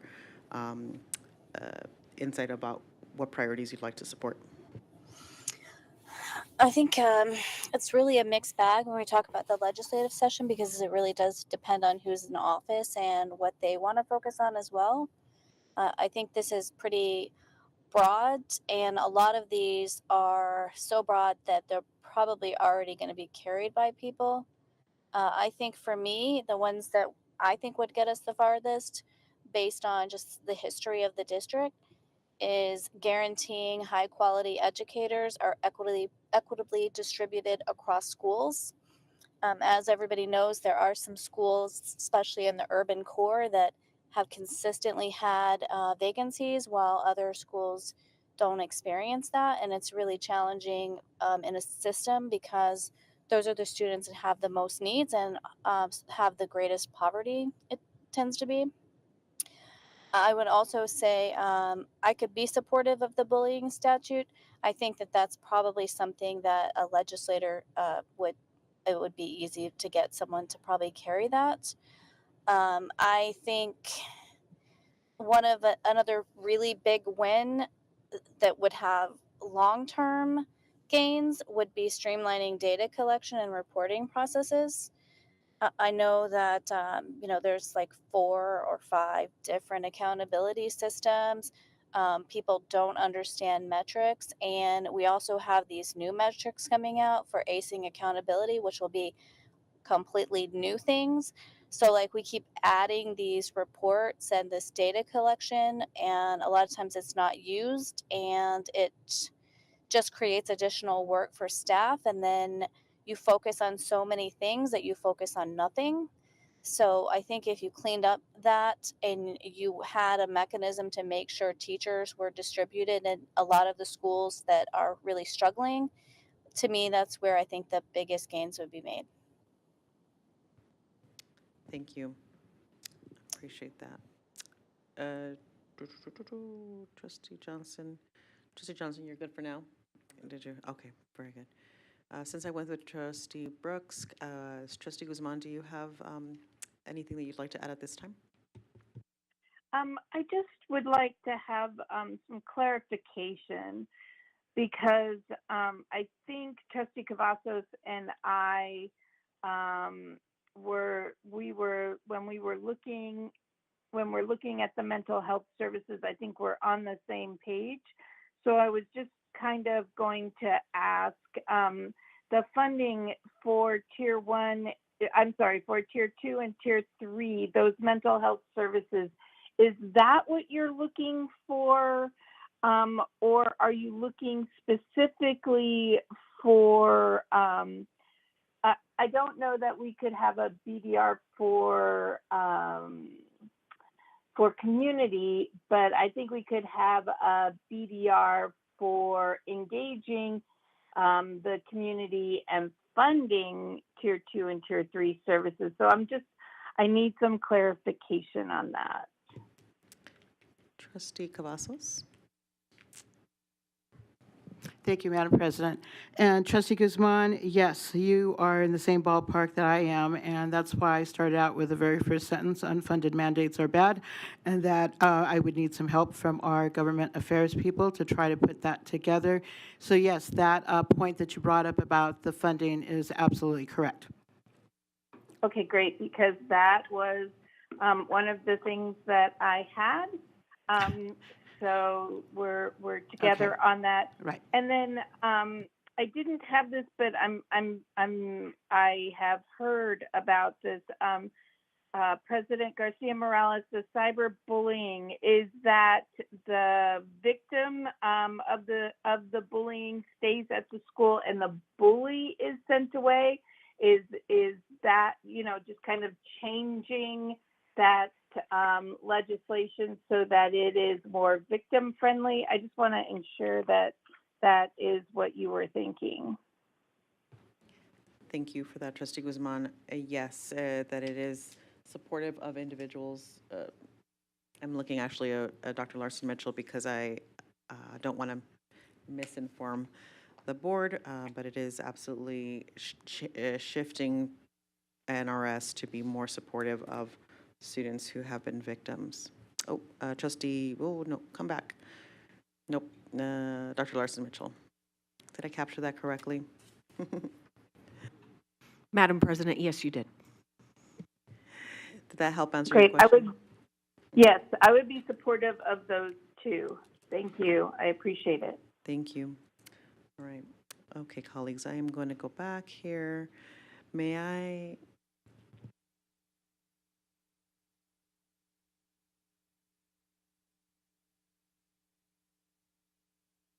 Do you want to go? You want? Maybe? Okay. Trustee, may I have your permission, Trustee Bustamante Adams, to allow members? Yeah, thank you. Appreciate that. Trustee Watson? Thank you, Madam President. I just want to say thank you to both Mr. Keating and Mr. Story. I think that first and foremost, you do have to get the funding in order to do the other activities, especially regarding in my area of high vacancies. You need to recruit and retain. As Trustee Williams and I were discussing, I know that we've been recruiting, and according to Dr. Brennan Larson Mitchell, we have been recruiting. And I think that meeting the students' needs is going to be that optimal funding piece. So you got to start there. So I think that the wraparound services are critical. Mental health services are critical. So I think those two are in 1 and 1A. Thank you. Thank you. Trustee Watson, you mentioned, I want to clarify, recruitment and retention and prioritizing mental health wraparound support. Was that accurate? Here we go. Thank you, Madam President. That is correct. Okay, great, thank you. All right, wonderful, thank you. Let's see. Colleagues, I'm going to go back into the queue, or regular the queue. I'm sorry for creating confusion and appreciate your grace and patience. Trustee Bustamante Adams. Thank you, Madam President. I just want to say, express my gratitude for you guys having to listen to all 11 of us. I'm appreciative of that, and for your team. As we work through this, I just want to say that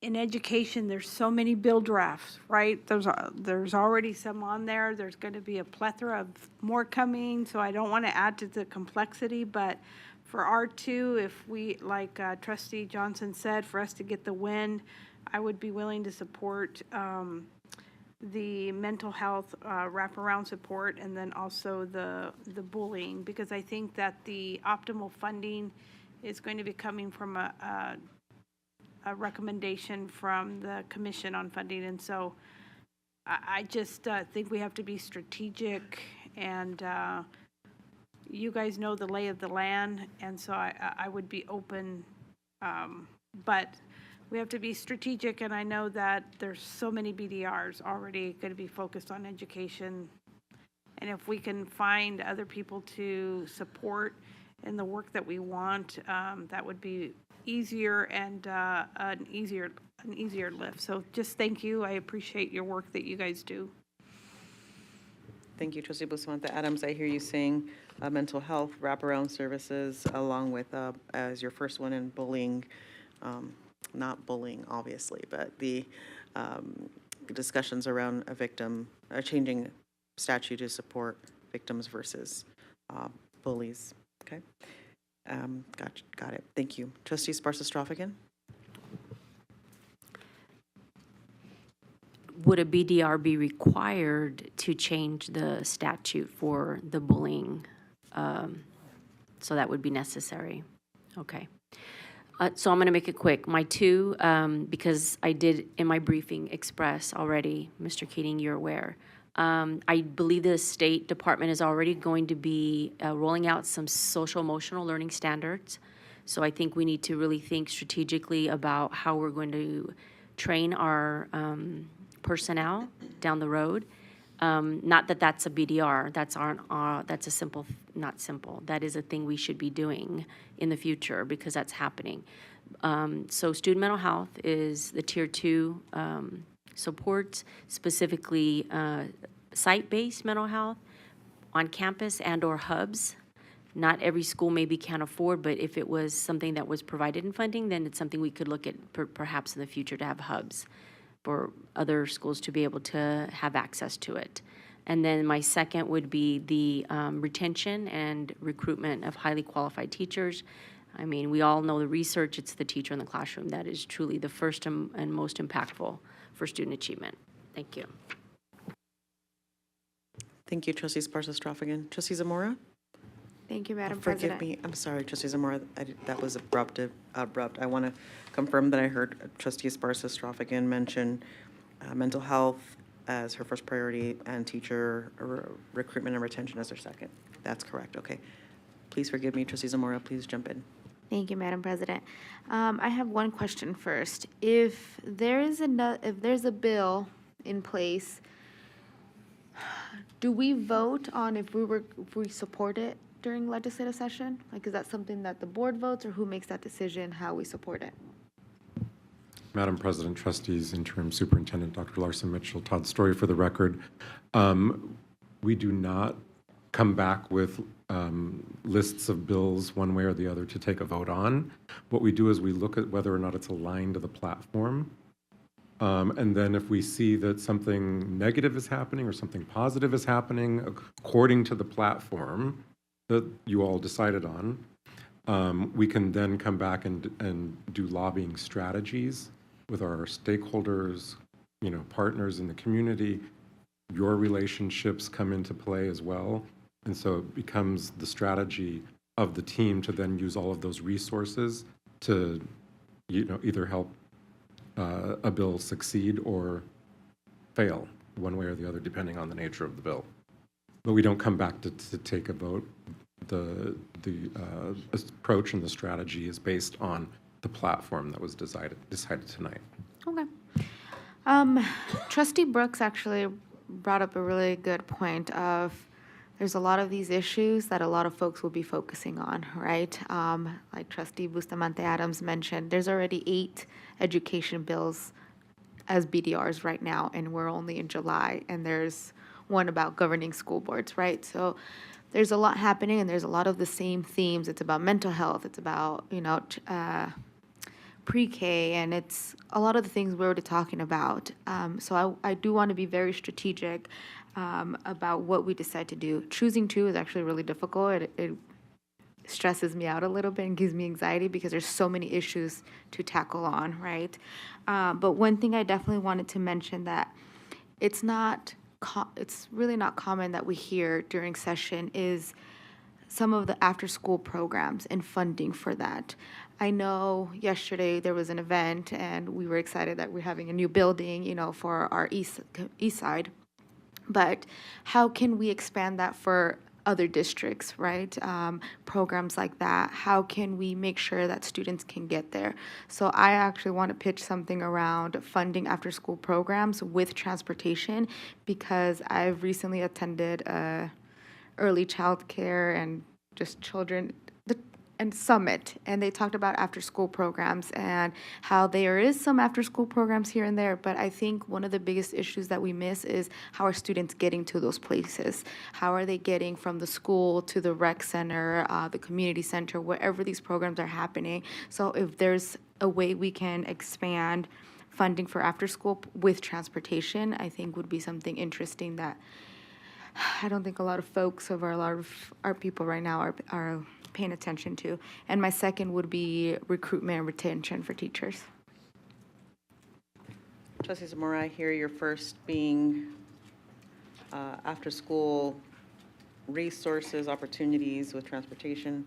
I want to put a pin on that one as your first one, and your second one is teacher recruitment and retention efforts. Got it. I want to make sure I capture that. I want to ask about this after-school with transportation. Under the current legislative platform, where do you see that fitting in? Help us out here so that we can make sure that we capture it correctly. Is it under support sustained pre-K to grade 12 education funding streams under meeting student needs, or? Yeah, tell me. I what you- originally did see it that way because we are focused on the K to 12 students, and I was thinking elementary students, so that's where my mind went. So is your request maybe more focused on ensuring that there is adequate funding that will help us provide services to support students based on the needs of the organization?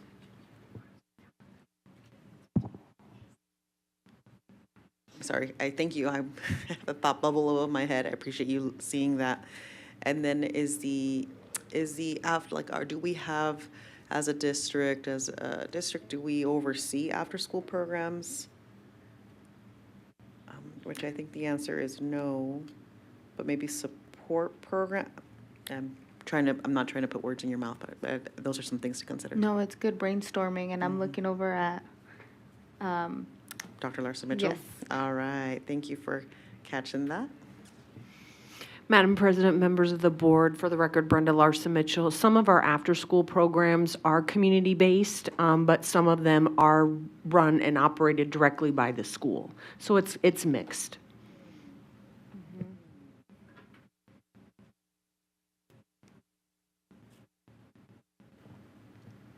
When I hear you saying that maybe that there are in order for there to be after-school programs, there needs to be resources, funding for it. Salud. There's not a lot of people in here, so we can hear all this.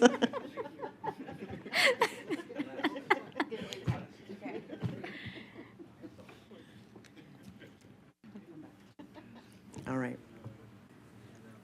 Forgive me, Trustee Zamora, you had some thoughts around that? Around the ensuring that there's equitable support, equitable funding for students so that the district can offer programmings that are special, like after-school programs. So can I put yours number one as what I heard you say is after-school or funding, equitable funding? Yes. Okay, got it. Thank you, Trustee Zamora. I appreciate you being with me on that. Thank you, Okay. Dr. Larson Mitchell. All right, perfect. I'm going to move on to Trustee Johnson. All right. All of the dialogue has been incredibly helpful, so thank you to colleagues. And actually, I really appreciate Trustee Brooks's initial framing of thinking about, like, leveraging resources in terms of having others who are already going to do some of the same work, and so why do the work that they're going to do? But it really made me think about what is our core business and, like, what are we supposed to do? And I asked the question, like, what's going to get us the farthest, the fastest? And one of the things that's on our list is support ongoing implementation of high-quality Tier 1 instruction in literacy, math, and science. And that is what we do. That is the core of what we do. And so all the other things I think are really good to haves and nice to haves and incredibly urgent. And when we have that, and when that's done well, student achievement, which is the bottom line, actually increases significantly. So I think if we could put that as our that's my number one priority. And so, like, having that as a way, like figuring out a way to create a BDR that encompasses getting that to where we want it and, like, what we need from it. And then the second would be teacher recruitment, development, and retention. So those two things combined, I think, again, are at the core of our business. Nobody else is going to have that level of concern about that the way we do. And nobody else, in my opinion, can can describe those things and really bring that to life in the way that we can, because that's what we do every day. And so asking somebody else to carry that, I think doesn't make as much sense. But if we say the first thing that we want to put our shoulder behind is tier one instruction, because that's what we have to do every day. And then developing, retaining, and recruiting the people who are going to deliver said instruction, it seems to me to like paint a good picture.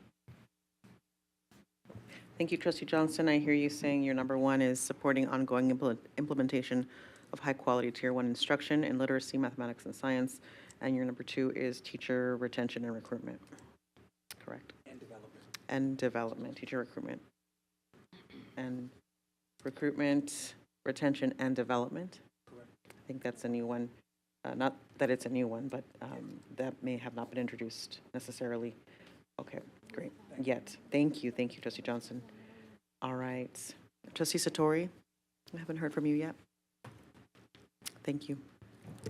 Yes, and so I've been absorbing. I would say I would agree with Trustee Bustamante Adams' evaluation there. I'd agreed with her on the bullying and mental health. I think that a lot of the things, like she had said, are going to be encompassed in some other things. So to me, those were my top two as well. I think teacher recruitment and retention, while very important, I think it is going to be encompassed in a lot of other things that are already being done. So those would be my top two. Okay. Thank you, Trustee Satori. So I hear your teacher recruitment and retention be number one, followed by bullying. No, mental health and bullying. Teacher recruitment and retention is probably my number three, but I kind of feel like if it's already being addressed in a lot of other ways, then we might, these are some pretty specific items that I think we might be able to get. Okay, you said mental health? Was The the first mental health one? and the bullying. And yes, okay. Got it. Okay. And like I said, also more specific is some of the other ones, although seem important, are a little broad and vague, so I definitely want to try to get some things that maybe we can get kind of a more solid ask. Great, thank you for this. I appreciate that feedback. To recap, I have your number one is mental health, number two is bullying, and you've added a third one as teacher recruitment and retention. Okay, thank you. Let's see, Trustee Brooks, I'm going to go back to you for a second. You mentioned equitable distribution of schools. Does that mean teacher recruitment, retention? That was the bullet point for making sure that the district could distribute teachers in schools. So that's specifically, so that's different from retention and recruitment, although. Yeah, I could be supportive of that, though. Okay, got it. So that I see as your number one, followed by, you mentioned streamlining of data and accountability, and as your number two, and bullying, providing more victim-friendly. Given the feedback from other people, I think of the bullying and the teacher recruitment, though I have some hesitation given how teacher recruitment efforts or teacher retention efforts went last session. I'm not sure that the board would want to relive that. Thank you for that reminder. Actually, I'd like to, can staff help us refresh our minds, because teacher recruitment and retention was an item that we had up as a BDR last session. Mr. Story, can you give us a recap? Madam President, Trustees, Interim Superintendent Brenda Larson Mitchell, Todd Story for the record. What Trustee Brooks is referring to is the teacher retention and recruitment bill from last session that sought to streamline the application process, knowing that that has been a hurdle for many years in the state. It's our understanding that the Nevada Department of Education is working. We are working with them to help streamline that process. They were given additional funding in the last session to work towards adding additional staff to make that process go faster. So part of it was addressed, but then we were also looking at some of the reciprocity questions when it came to licensure from other states around the country. And so those were parts of that bill. Trustee Brooks, did you have anything else to add to that particular piece? What I'm really referring to is SB 231, which the intent was to encourage people to be retained. And I don't think that that was, I think when you are going to put an idea out there, you should be aware that that idea can morph into something that is not necessarily productive. So while I am supportive of retention, if it looks like SB 231 and we spend all of our time fighting with our union about it, then it's not really very productive.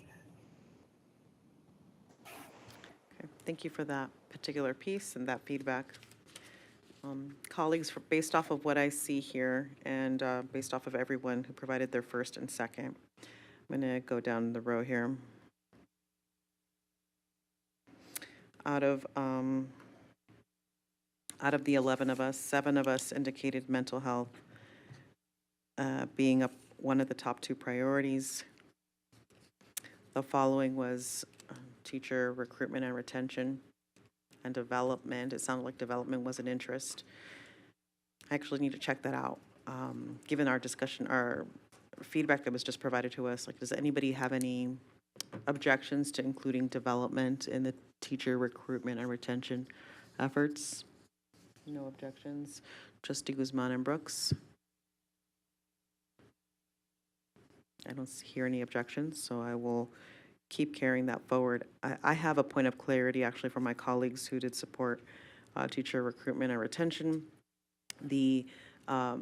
One of the items, as we heard earlier from staff, mentioned that the guaranteed of high quality educators are equitably distributed across schools. Are we incorporating that through AB 469? Are we incorporating the reevaluation of AB 469 in teacher recruitment and retention? I guess Trustee Watson and was it Trustee Brooks? You mentioned that it being your number 1, Trustee Johnson and Esparza-Strofigan and Trustee Cavazos. I guess I'd love to hear from you all if there is any objection to including the evaluation of AB 469 to ensure that students, high quality educators are equitably distributed across schools. Forgive me, I think Trustee Guzman, no, forgive me, Trustee Guzman had 1 and 2 separate places. So is there any objections to the addition of AB 469 language? Trustee Cavazos? Can you clarify, can you say that again, President? You said to include did you say the evaluation of? Thank you, Trustee Cavazos. When we originally, let me back up for just a second. When we, the one modification that we made to the legislative platform was to include language under equitable access to high-quality educators, the first bullet point to include work towards retaining high-qualified educators. The intent of this first piece of this item included evaluating AB 469 as the opportunity for us to help support an equal distribution of qualified educators. So I guess maybe I should have made that point clear earlier. While I'm supportive of teacher recruitment and retention efforts, I think that a huge part of it also has to do with ensuring that there is an equitable distribution of highly qualified educators that's supported by the district and not exclusively only owned by campus administrators. Trustee Cavazos? I'm not sure that you answered my question exactly. I did understand what you were talking about on the previous approval. I'm going to defer to my colleagues right now to see if they have any objections. I'm going to go ahead and listen. Thank you. Sounds good. Thank you, Trustee Cavazos. Trustee Esparza-Strofigan?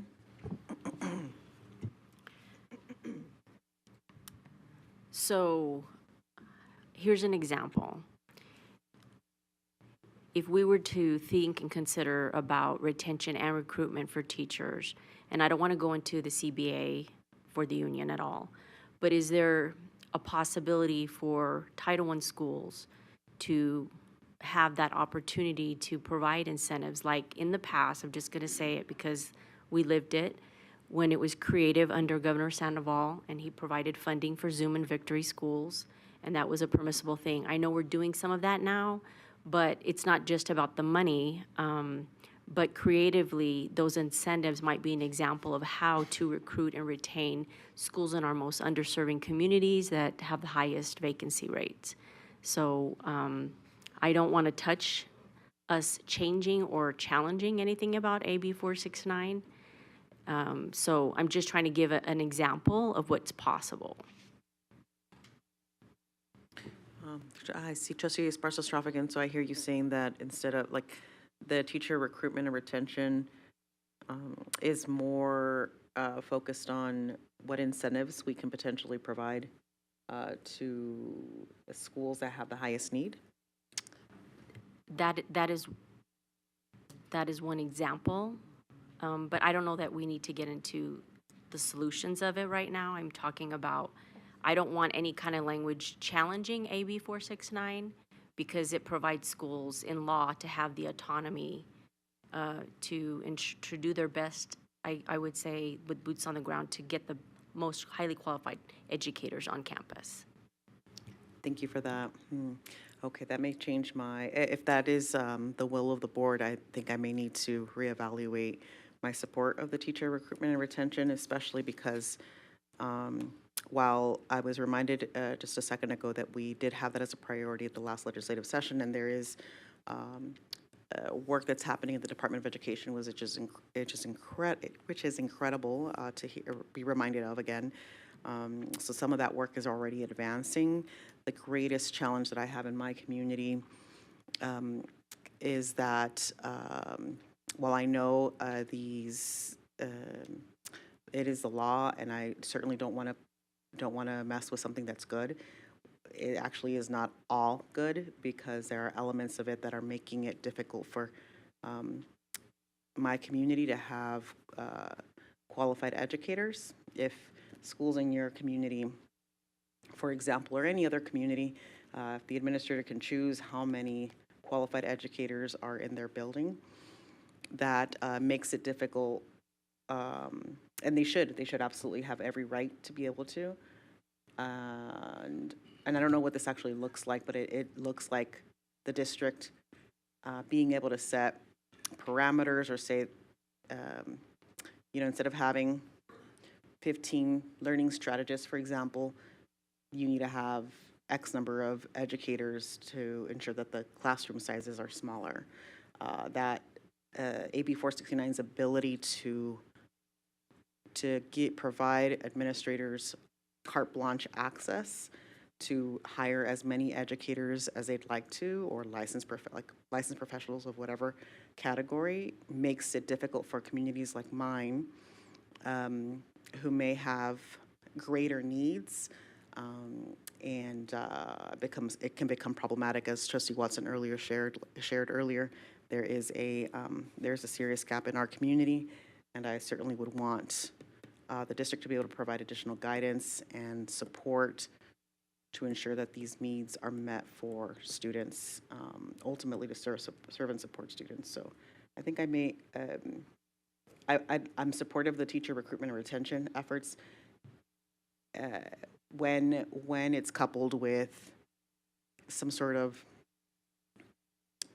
additional guidance or evaluation or support from the district to ensure that the qualified educators are placed in schools that have the greatest need too.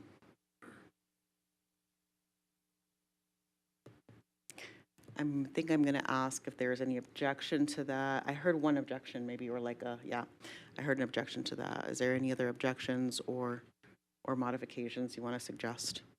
Trustee Watson? Thank you, Madam President.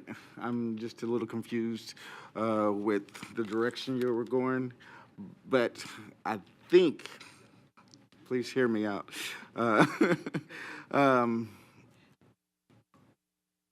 With the high vacancies in my area of town, our area of town, right? Madam President, I think that if we can recruit and retain, then AB 469 is not the be-all and end-all. It is a process. It is not the be-all and end-all. Hiring, recruiting, and retaining educators is what is going to be needed, and I think there's some discussion I didn't quite grasp regarding 231, and it was only $10 million. So I'm just not sure how that played a factor in deciding what is going to be an issue or a priority for this board or this district. It didn't quite gel for me. Yeah, thanks for providing that feedback, Trustee Watson, and for sharing your piece around the importance of recruiting and retaining educators and how that would, like, maybe if we had more recruitment and retention efforts, the AB 469 would be a non-issue. Is that what I hear you say?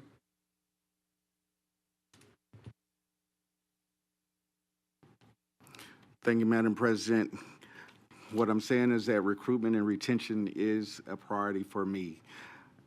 AB 469 never entered my mind. Okay. Yeah, and I'm thank you for that.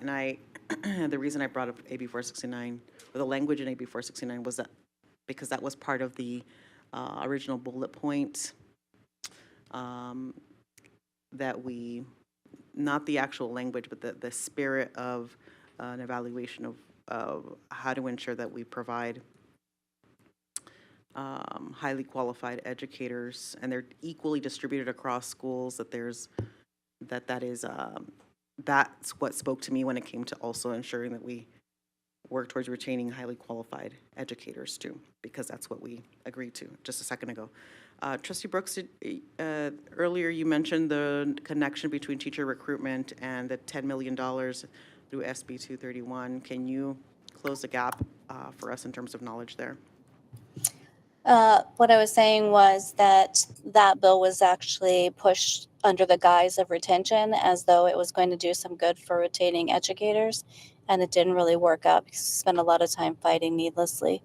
But what I wanted to chime in is I wanted to actually advocate for the students in your district because I know the problem that you're speaking of. And I know that schools in North Las Vegas have a lot of vacancies and schools in places like Summerlin don't.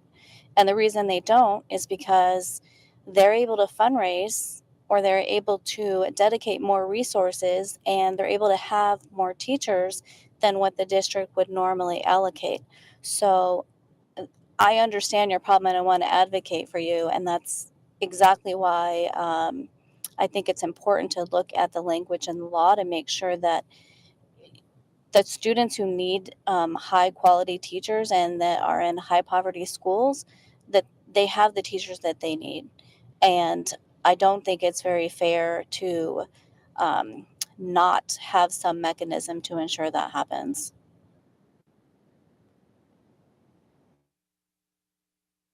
Thank you, Trustee Brooks. Trustee Williams? Thank you, Madam President. I just want to be careful of us saying like, retaining high-quality teachers for North Las Vegas schools. North Las Vegas is both mine and Trustee Watson's area, and we just, have a discussion over here where it's, we can't retain a lot of teachers there because we have a lot of behavioral issues in those schools, which kind of proceeds back into our safe and secure, and then having the funding for these schools. So, like, I don't want to, like, use that as, like, oh, these schools definitely need people. That's true, but there's a reason why they cannot retain high-quality teachers in those schools. You may not have that in Summerlin, and so it's just a fact of the matter. So I just wanted to make that point, safe and secure. Also, I'd like to make a motion because I'd like to move on. Trustee Williams, thank you for that. Thanks. Both of those pieces. I will turn to you in a minute when we're ready for the motion. I want to just keep score here for us. It looks like from this conversation, mental health seems to be a top priority, 1 or 2 for 7 out of the 11 members. So that seems to have a win. And as one of our priorities. The second item that I have listed here, I have teacher recruitment and retention and development. Out of the 11 members, four have listed it as a top 1 or 2 priority. And then when I see 1, 2, 3, 4, 5, 6, when I have out of the next item that we have here that has gained momentum is the bullying item. There is 1, 2, 3, 4, 5, 6 individuals out of the 11 who have demonstrated a desire for that to be a 1 or top 1 or 2. So I am, I hear this based off of the conversations that we've had today. Mental health and bullying seems to be the top 2 items that come out of this conversation. That's Trustee Esparza-Strophigan, do you have something you'd like to share? So I saw that you took copious notes, Madam President. So could you do a count? You said again, could you repeat that for the top 2, please? All right, we're going to go through this list. Okay. All right. We'll go down the list here, down the rows, because that's how I captured it. So Trustee Cavazos, mental health and is number 1, and teacher recruitment and retention is number 2.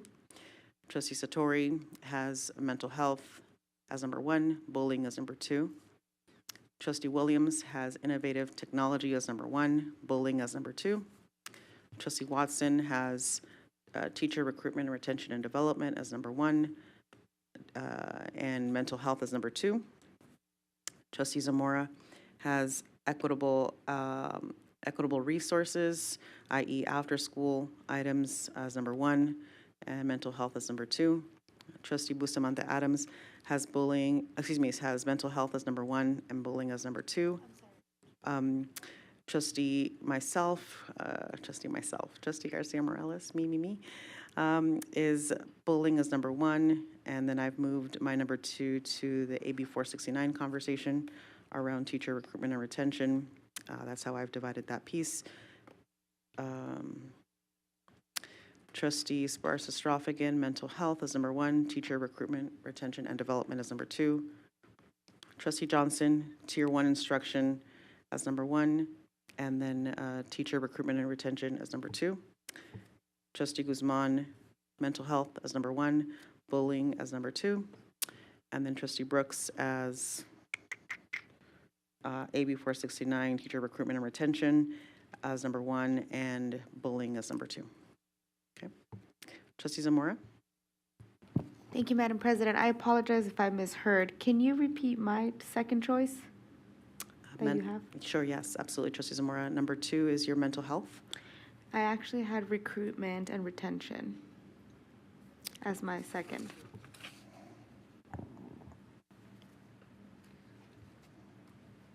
Where was the after-school? That was my number 1. Okay, very good. So let me see if I can correct this. Trustee Zamora, you have your number 1 is equitable resources, and number 2 is teacher recruitment and retention. Is that right? Okay, thank you very much for that. All right, colleagues, so that makes mental health still remains with 7 out of 11. Teacher recruitment is 5 out of 11, and bullying is 6 out of 11. So that means the top 2 issues are mental health and bullying.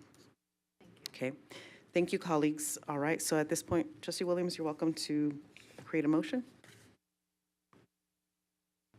Are you awake? Okay, not awake, okay. All right, we're looking for a motion to move items mental health and bullying forward. Mr. Story? Yeah, Madam President, Trustees, Interim Superintendent Dr. Larson Mitchell. You don't actually, I don't believe you need a motion for this. You've given us direction. What we can do, you have the option without a motion for us to come back at a future meeting and present options, language tailored to legislative intent, and then you can vote on those specifics unless somebody wants to craft a motion tonight. Thank you, Mr. Story and Dr. Keating. Thank you both for your attention to detail on that end. appreciate that. It sounds like they have a team, it sounds like the staff have direction and are good to go on that end, so there will be no motion. I take back my request for a motion. All right, thank you, thank you, thank you. Nice work, everyone. Bravo, bravo, bravo. All right.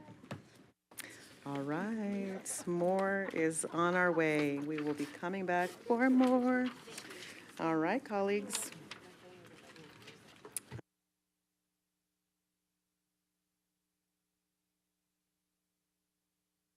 All right, colleagues, we're going to move on to item 3.05. That is the request for appeal, discussion and possible action to direct board counsel to file an appeal on the findings of fact, conclusions, and law and order, granting a petition for a writ mandamus declaratory and injunctive relief in Clark, in the district court case, number A-24-889325W. I am, this is an action item, colleagues, and I'd like to, want to provide anybody in the public who would like to provide public comment on this particular item to please submit a yellow card. If you have not done so, please do so now. Otherwise, once we begin, we will no longer be taking public comment cards. Thank you. All right, colleagues, from a process perspective, I will turn it over to council. And after we turn it over to council, we'll go into public comment. We've got a couple of folks who have signed up for that. Okay. Council? Thank you, Madam President. On this item's on before you today because on June 25th, 2024, the district court issued an order finding that the cities of North Las Vegas and Henderson have standing to challenge board governance policies and that the governance policy granting the right to make motions to voting members only was in violation of AB 175 from the 2023 legislative session. This item comes before you today for the board's consideration of whether or not to appeal that decision. Appeals must be filed within 30 days of the filing of the notice of entry of order, which was on the same date as the order of June 25th, 2024. Okay. Thank you, council. I'd like to hear from public comment first. Mr. Gomez, followed by Mr. Gonzalez.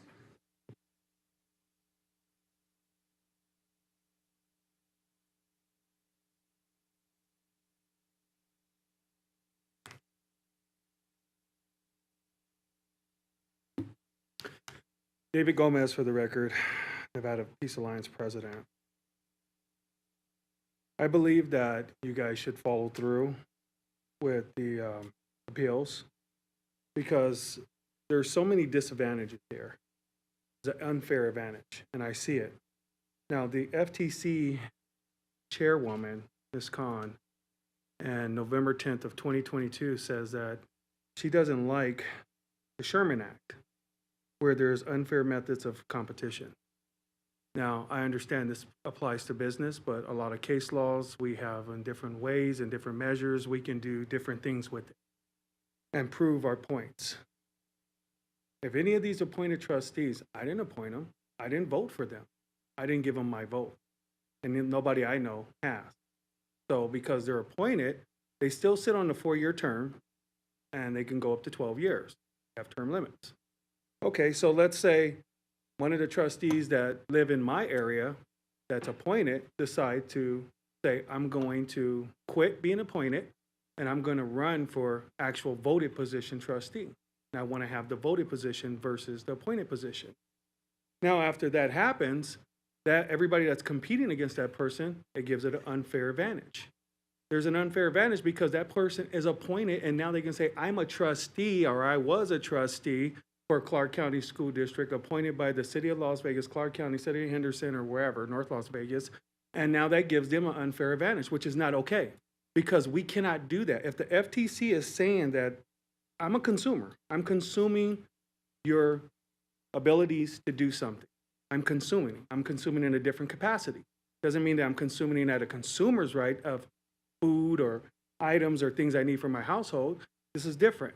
So this is argumentative because the advantage is on their favor. When somebody from our community that has been serving, I don't want to be a trustee. Don't get me wrong. I don't ever want to be a trustee. But somebody in our community is running, and they're running against a person, but they have done everything from A to Z to volunteer, be in schools, help with dads in schools, help with all these other things that are there without being appointed, without having these positions. Now, I'm appointed in a different position, which I'm not going to talk about, but I am appointed. But that doesn't give me the right to override my executive person. I have to listen. I have to obey. And I'm not going to use that appointment to have an unfair advantage over anybody in here that runs for something with a similar name or similar position, which is not okay. So if you guys want to appeal it, use the FTC, use their laws, use Mrs. Khan's law. They just passed it. It's an unfair advantage, and you can do that. Thank you. Mr. Gonzalez?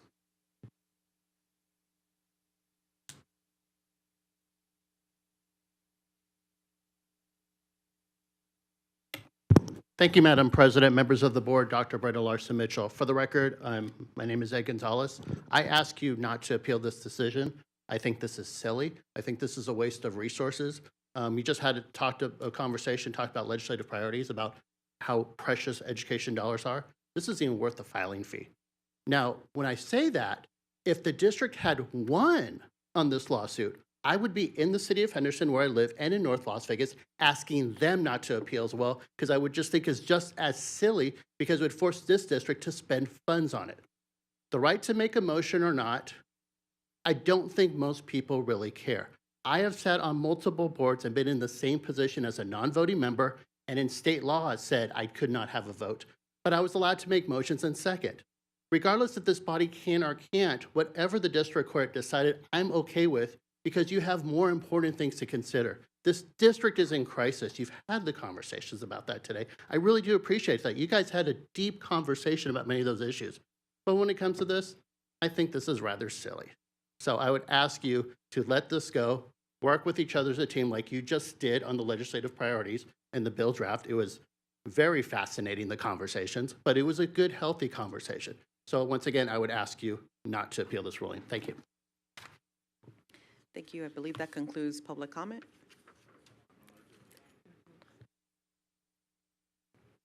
Mr. Coles? Madam President, Interim Superintendent Larson Mitchell, trustees, for the record, my name is Robert Coles. I'd actually like to second what Mr. Gonzalez said about Gomez. Talking to the wrong people. About your discussion up here. I really do appreciate how considerate and thoughtful and engaging you all were. As a longtime observer of this board, it's not what I'm used to seeing. Not at all. So it's been quite refreshing. I appreciate it very much. I also would like you to not appeal this decision. I spoke against, or wrote against, limiting the ability of appointed trustees, limiting their ability to make motions in second, because the law is really clear. Nevada's a plain language law state, and it's really plainly stated that the appointed members of this board have all of the rights and privileges except the right to vote. It doesn't get simpler than that. So that you limited them and then had to go to court, and that was a waste of time and money. And we don't have either one. We've got a whole bunch of other things that need our attention, your attention, and the money is a limited resource. Thank you. Great, thank you. I believe that concludes public comment. We're going to go into the queue. Trustee Cavazos. Thank you, Madam President. Thank you, Board Counsel, for that introduction to the item. I would like to ask you if you could expand a bit on the original council advice to the board on when we originally voted on this, as far as depriving and excluding the 4 appointed trustees from having the ability to make a motion or to second a motion. Could you expand on that a little bit? Because the public does not have access to our closed sessions or our attorney-client sessions. Are you asking me to elaborate on attorney advice that I gave you? Because I can't do that. No, on the rationale of how this came about in the first place. Because this was talked about, I believe, I think it was Northeast Tech, when we first had the vote. You gave like a little introduction. I'm sorry, I tried to find it on the meeting minutes, but I couldn't find it.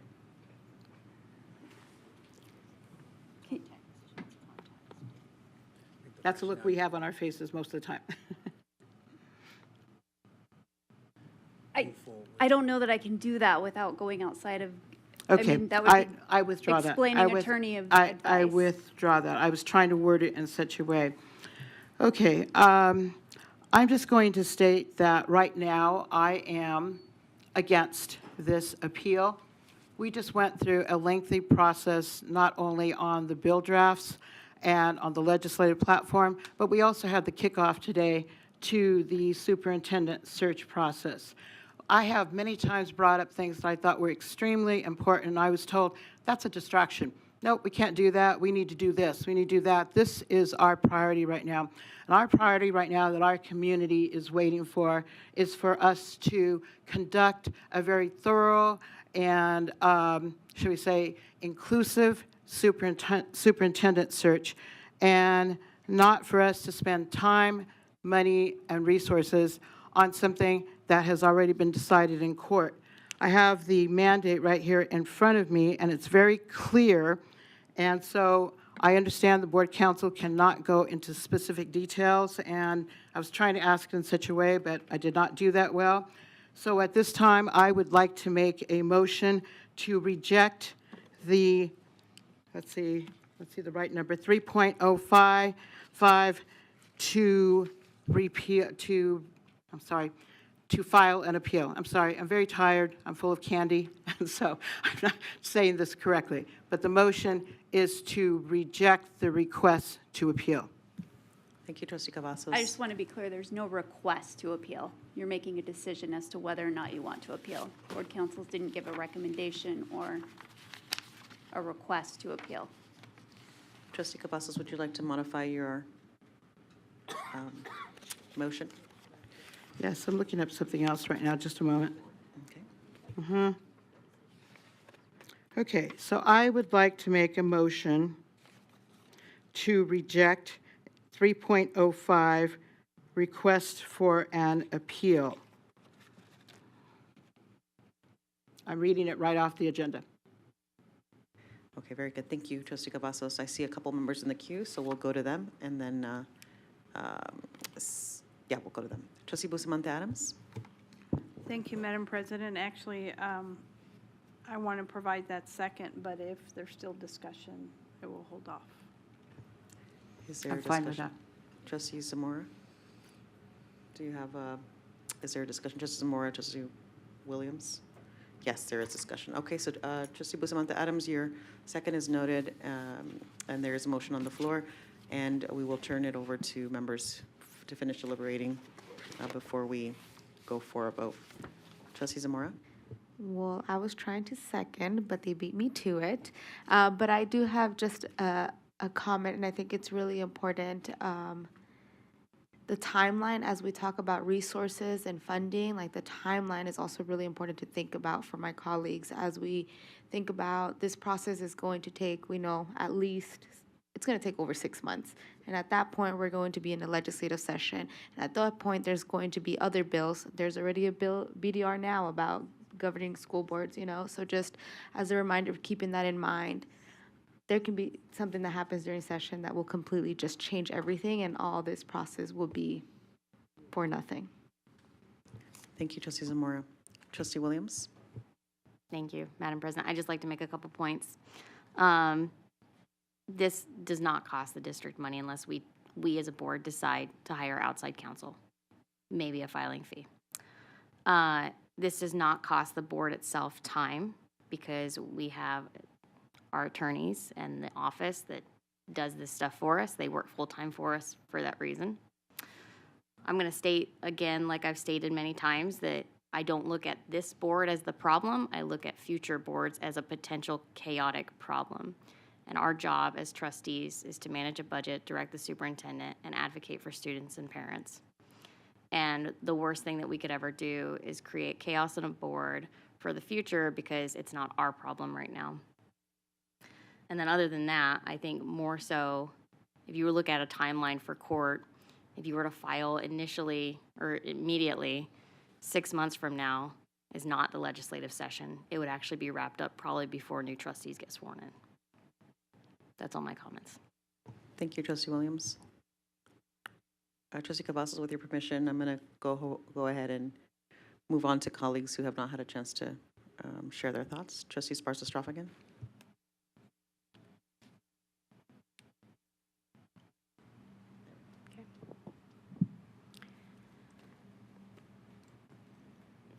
So the reason we are here today as appointed trustees is because the communities felt that they had no presence and there was no voice.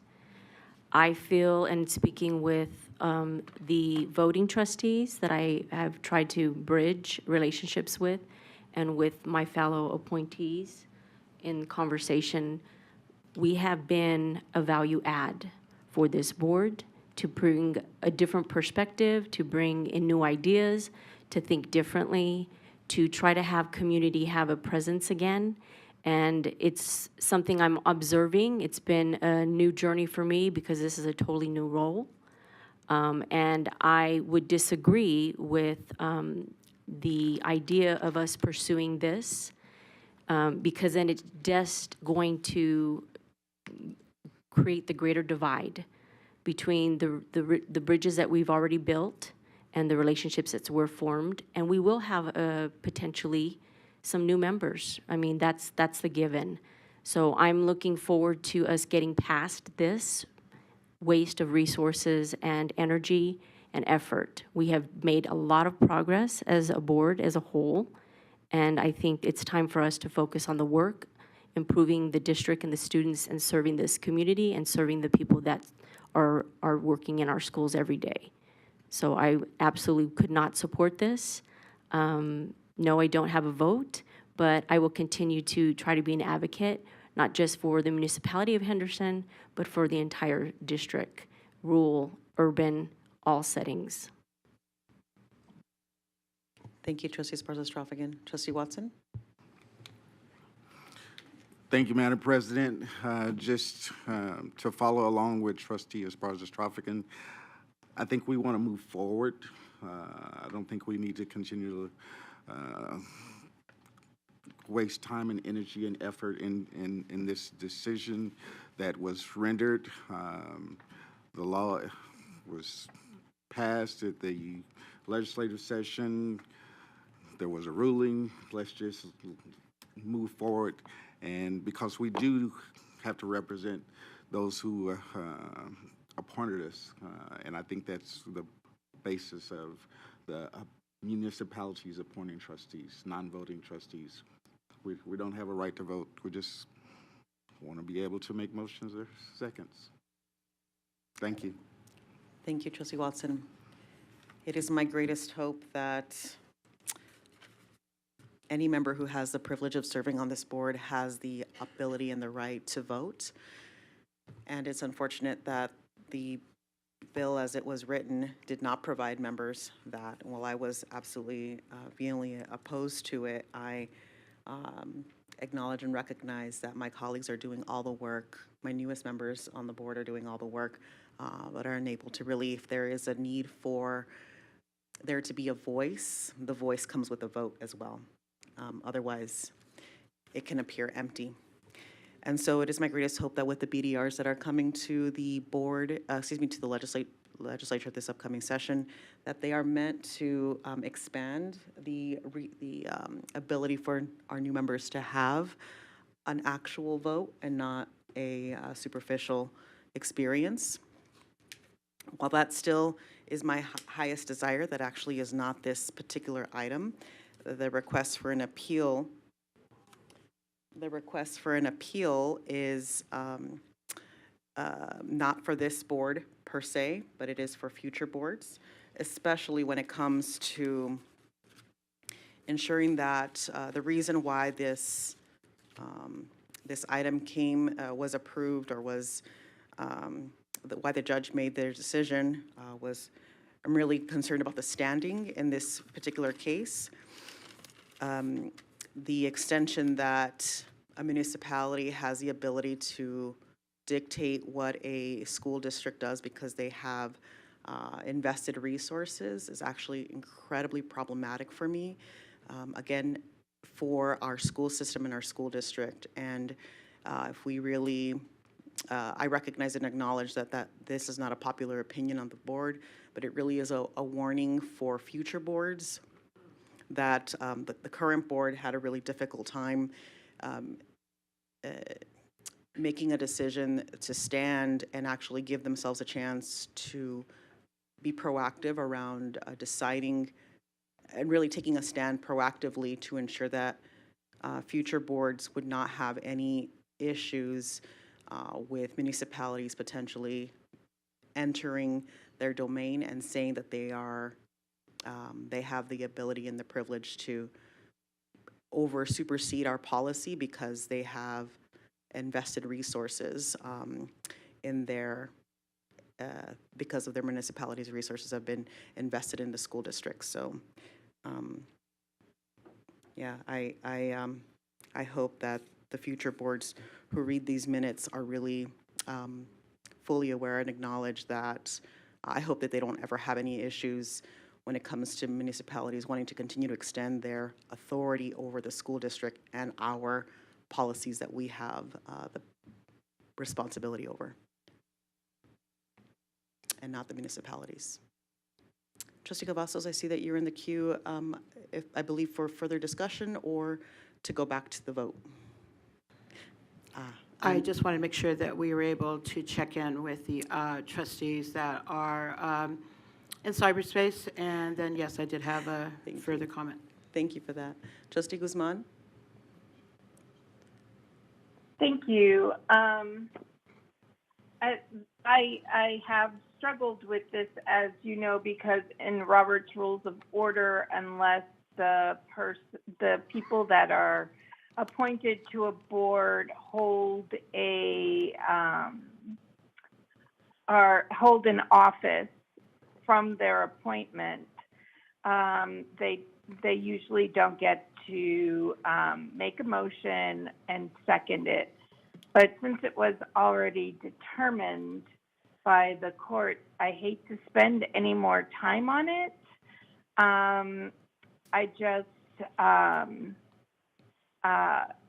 I've been thinking about it, and I think what we should do is convince legislators that they should allow the process that they have established to work before tweaking, and respect those of us who walked and knocked on doors and actually had to run campaigns to sit on the board, and respect that process also. So that's my thought on it. Thank you. Thank you, Trustee Guzman. Trustee Brooks? Thank you, Madam President. I believe this is a bad legal ruling for reasons that I'm not going to elaborate on. I do agree with Trustee Williams that the decision is not about the people who are here right now, but they're the people that are going to arrive in the future. I also agree that we haven't wasted resources because we didn't hire external counsel. Even so, I'm going to support the motion. If this board descends into chaos, I think it's going to prove the point that voting members are trying to explain now. And I think we all agree that these members should vote and be on a level playing field, but they can't do that either because then they would represent an unequal number of voters. So I'm going to support it. I do think that it's a bad ruling, and I do not like the standing, but I think it's going to pass either way. Okay, thank you. Trustee Cavazos? Thank you, Madam President. I just wanted to state that, this school district has been going through a lot of difficulties. I think the idea that for the future, that giving these 4 appointed members, who I will say that all 17 school boards, and correct me if I'm wrong, Madam President, but I believe all 17 school boards and districts signed a letter opposing the original bill of AB 175. I was one of the ones that signed that. And yes, I have been out there walking and talking and, running for office. But these 4 members that are sitting here right now that we have forged relationships with have amazing records of involvement, of doing their homework, and being here, of attendance. They have been here, and they have been engaged in all these discussions. So to discount what they have done, I think is disrespectful, and the allegation that this would cause chaos on this board is ludicrous to me. Future boards, I don't know what's going to happen, but right now, we're here, we're right now, and again, I'm going to make a motion to reject the request for appeal, and I'd like to call for the vote. You've got it, Trustee Cavazos. I don't think you have the call. I think we are ready to take a vote. Colleagues, we have a motion on the floor by Trustee Cavazos, a second by Trustee Bustamante Adams. Please cast your vote. Trustee Guzman? Okay, I'm just clarifying because I want to make the right vote. So if I vote yay, I'm voting with what Trustee Cavazos has put into the motion. Is that correct? Correct. Okay, then I'm voting yay because I don't want an appeal. Wait, I'm sorry. Oh, forgive me. I'm sorry. I thought I heard yes. Wait, forgive me, Trustee Guzman. Can you please clarify your question again, or can you repeat your question for me, please? Yeah, I'm just trying to clarify the motion. Yes. So the motion is that we are, so Trustee Cavazos' motion is to reject the appeal. Is that correct? Yes, that's correct. Then I vote yay. Yeah, that's right. Okay. Scared me over here. I got up in arms. Members got up in arms over here and thought I misspoke. So you're good, Trustee Guzman. Thank you for indulging me on that particular moment. Trustee Brooks. Yay. Okay, thank you. Okay, colleagues. That motion passes 5-2. Thank you very much for that discussion and for those motions. All right, colleagues. We are going to move on to public comment on items not listed as action items on the agenda. Okay. 4.01, we've signed up, we have Mr. Gomez, who has signed up in advance. Do we have any other public commenters? After Mr. Gomez, we'll have Abigail Negate and Adriel Bellman. David Gomez, for the record, Nevada Peace Alliance president, former president of Wake Up, and a lot of other organizations. You know, you guys, like I said before last time, never cease to amaze me. But you need to start the timer. Thank you. Like I said, I don't like to be unfair as well. So, you know, I'm going to share something with you. I like Linda. She's a nice lady. She's really nice. I like her husband. Mr. Gomez, please stay away from speaking directly to a member. I'm just saying broadly. I like her. That's great. We all like her, but please. So, you know, the thing is that during a time of presidency, I've never seen so many arrests in my life in Clark County School District. I have never seen. I've been sitting in this room when it was empty, just like this. And a lot of people weren't here. A bunch of administrators. And I'm not talking about the President of the United States. I'm talking about the President of the board. And I'm not talking about you. But at one point, prior to you, there has been nothing but arrest for parents, community members. And that's sad to see, that we're attacking our community, but yet we're claiming we're supporting our community. I'm going to tell you something.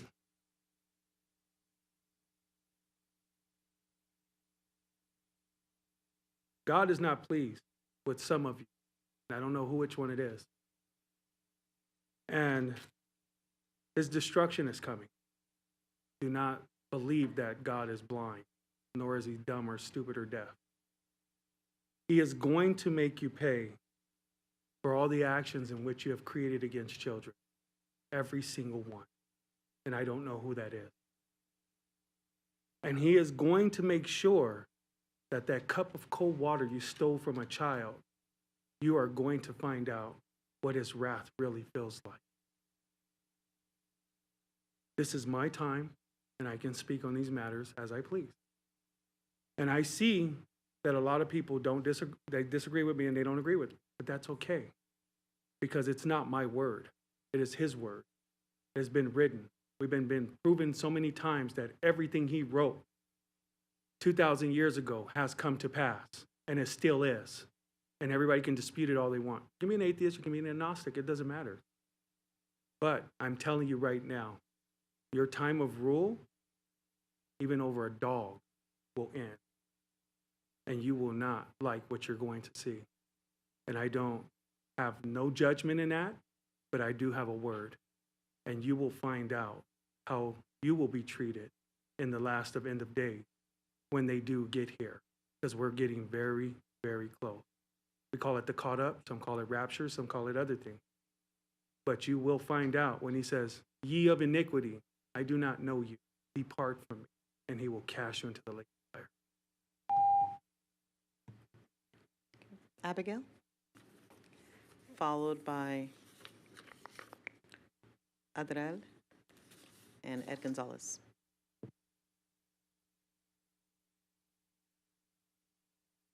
Hello, Madam President, honorable members of the board, and Dr. Brenda Larson. My name is Abigail Nagate, and I go to Spring Valley High School. And I am here to talk about civics education funding, specifically in regards to extracurriculars. I've noticed that throughout the past few years, the number of civics programs, such as Model United Nations, mock trial teams, political clubs, and other civics-based initiatives in CCSD has skyrocketed. Many schools have started to travel for competitions, and these programs have been of increasing interest to high schoolers. However, even with their increase in popularity, or maybe because of their increase in popularity, I find that many schools are lacking the resources in order to properly accommodate their teams. My school, Spring Valley High School, hosts one of the oldest and largest MUN programs in CCSD, yet we still struggle to go to out-of-state competitions. For our out-of-state trips, such as to California, each student pays around $500, sometimes more, and that's with the money that we raise for fundraising. And a lot of students cannot afford to go and be a part of these initiatives. Although we have been invited to participate in competitions in Arizona, DC, and New York, most people in our delegation cannot afford to attend them. And even for the local competitions that cost around $50 each, we have a lot of students who cannot afford to go. Apart from the operating costs of civics programs, many schools, especially in more underprivileged communities, have a fewer number of civics-based extracurriculars, as well as lower quality extracurriculars. I believe that there should be a fund that civics-based extracurriculars can request money from, or a set amount of money given to each school to accommodate these clubs. Whether or not that money stems from the county budget or a separate fund altogether, it is vital that some amount of money is set aside for civics programs. Although civics education extracurriculars aren't the only programs that lack equitable funding, they are some of the most impacted, with civics education requesting an average of 5 cents per student in comparison to STEM education, which receives about $50 per student. The amount of funding that is given to civics programs should be much more than 5 cents. Thank you. Thank you, Abigail. If you have any additional comments, you're welcome to submit them in writing or provide your writing remarks so that we can capture that into the record. Thank you. Adriel? Is Adriel present? Okay. Ed Gonzalez?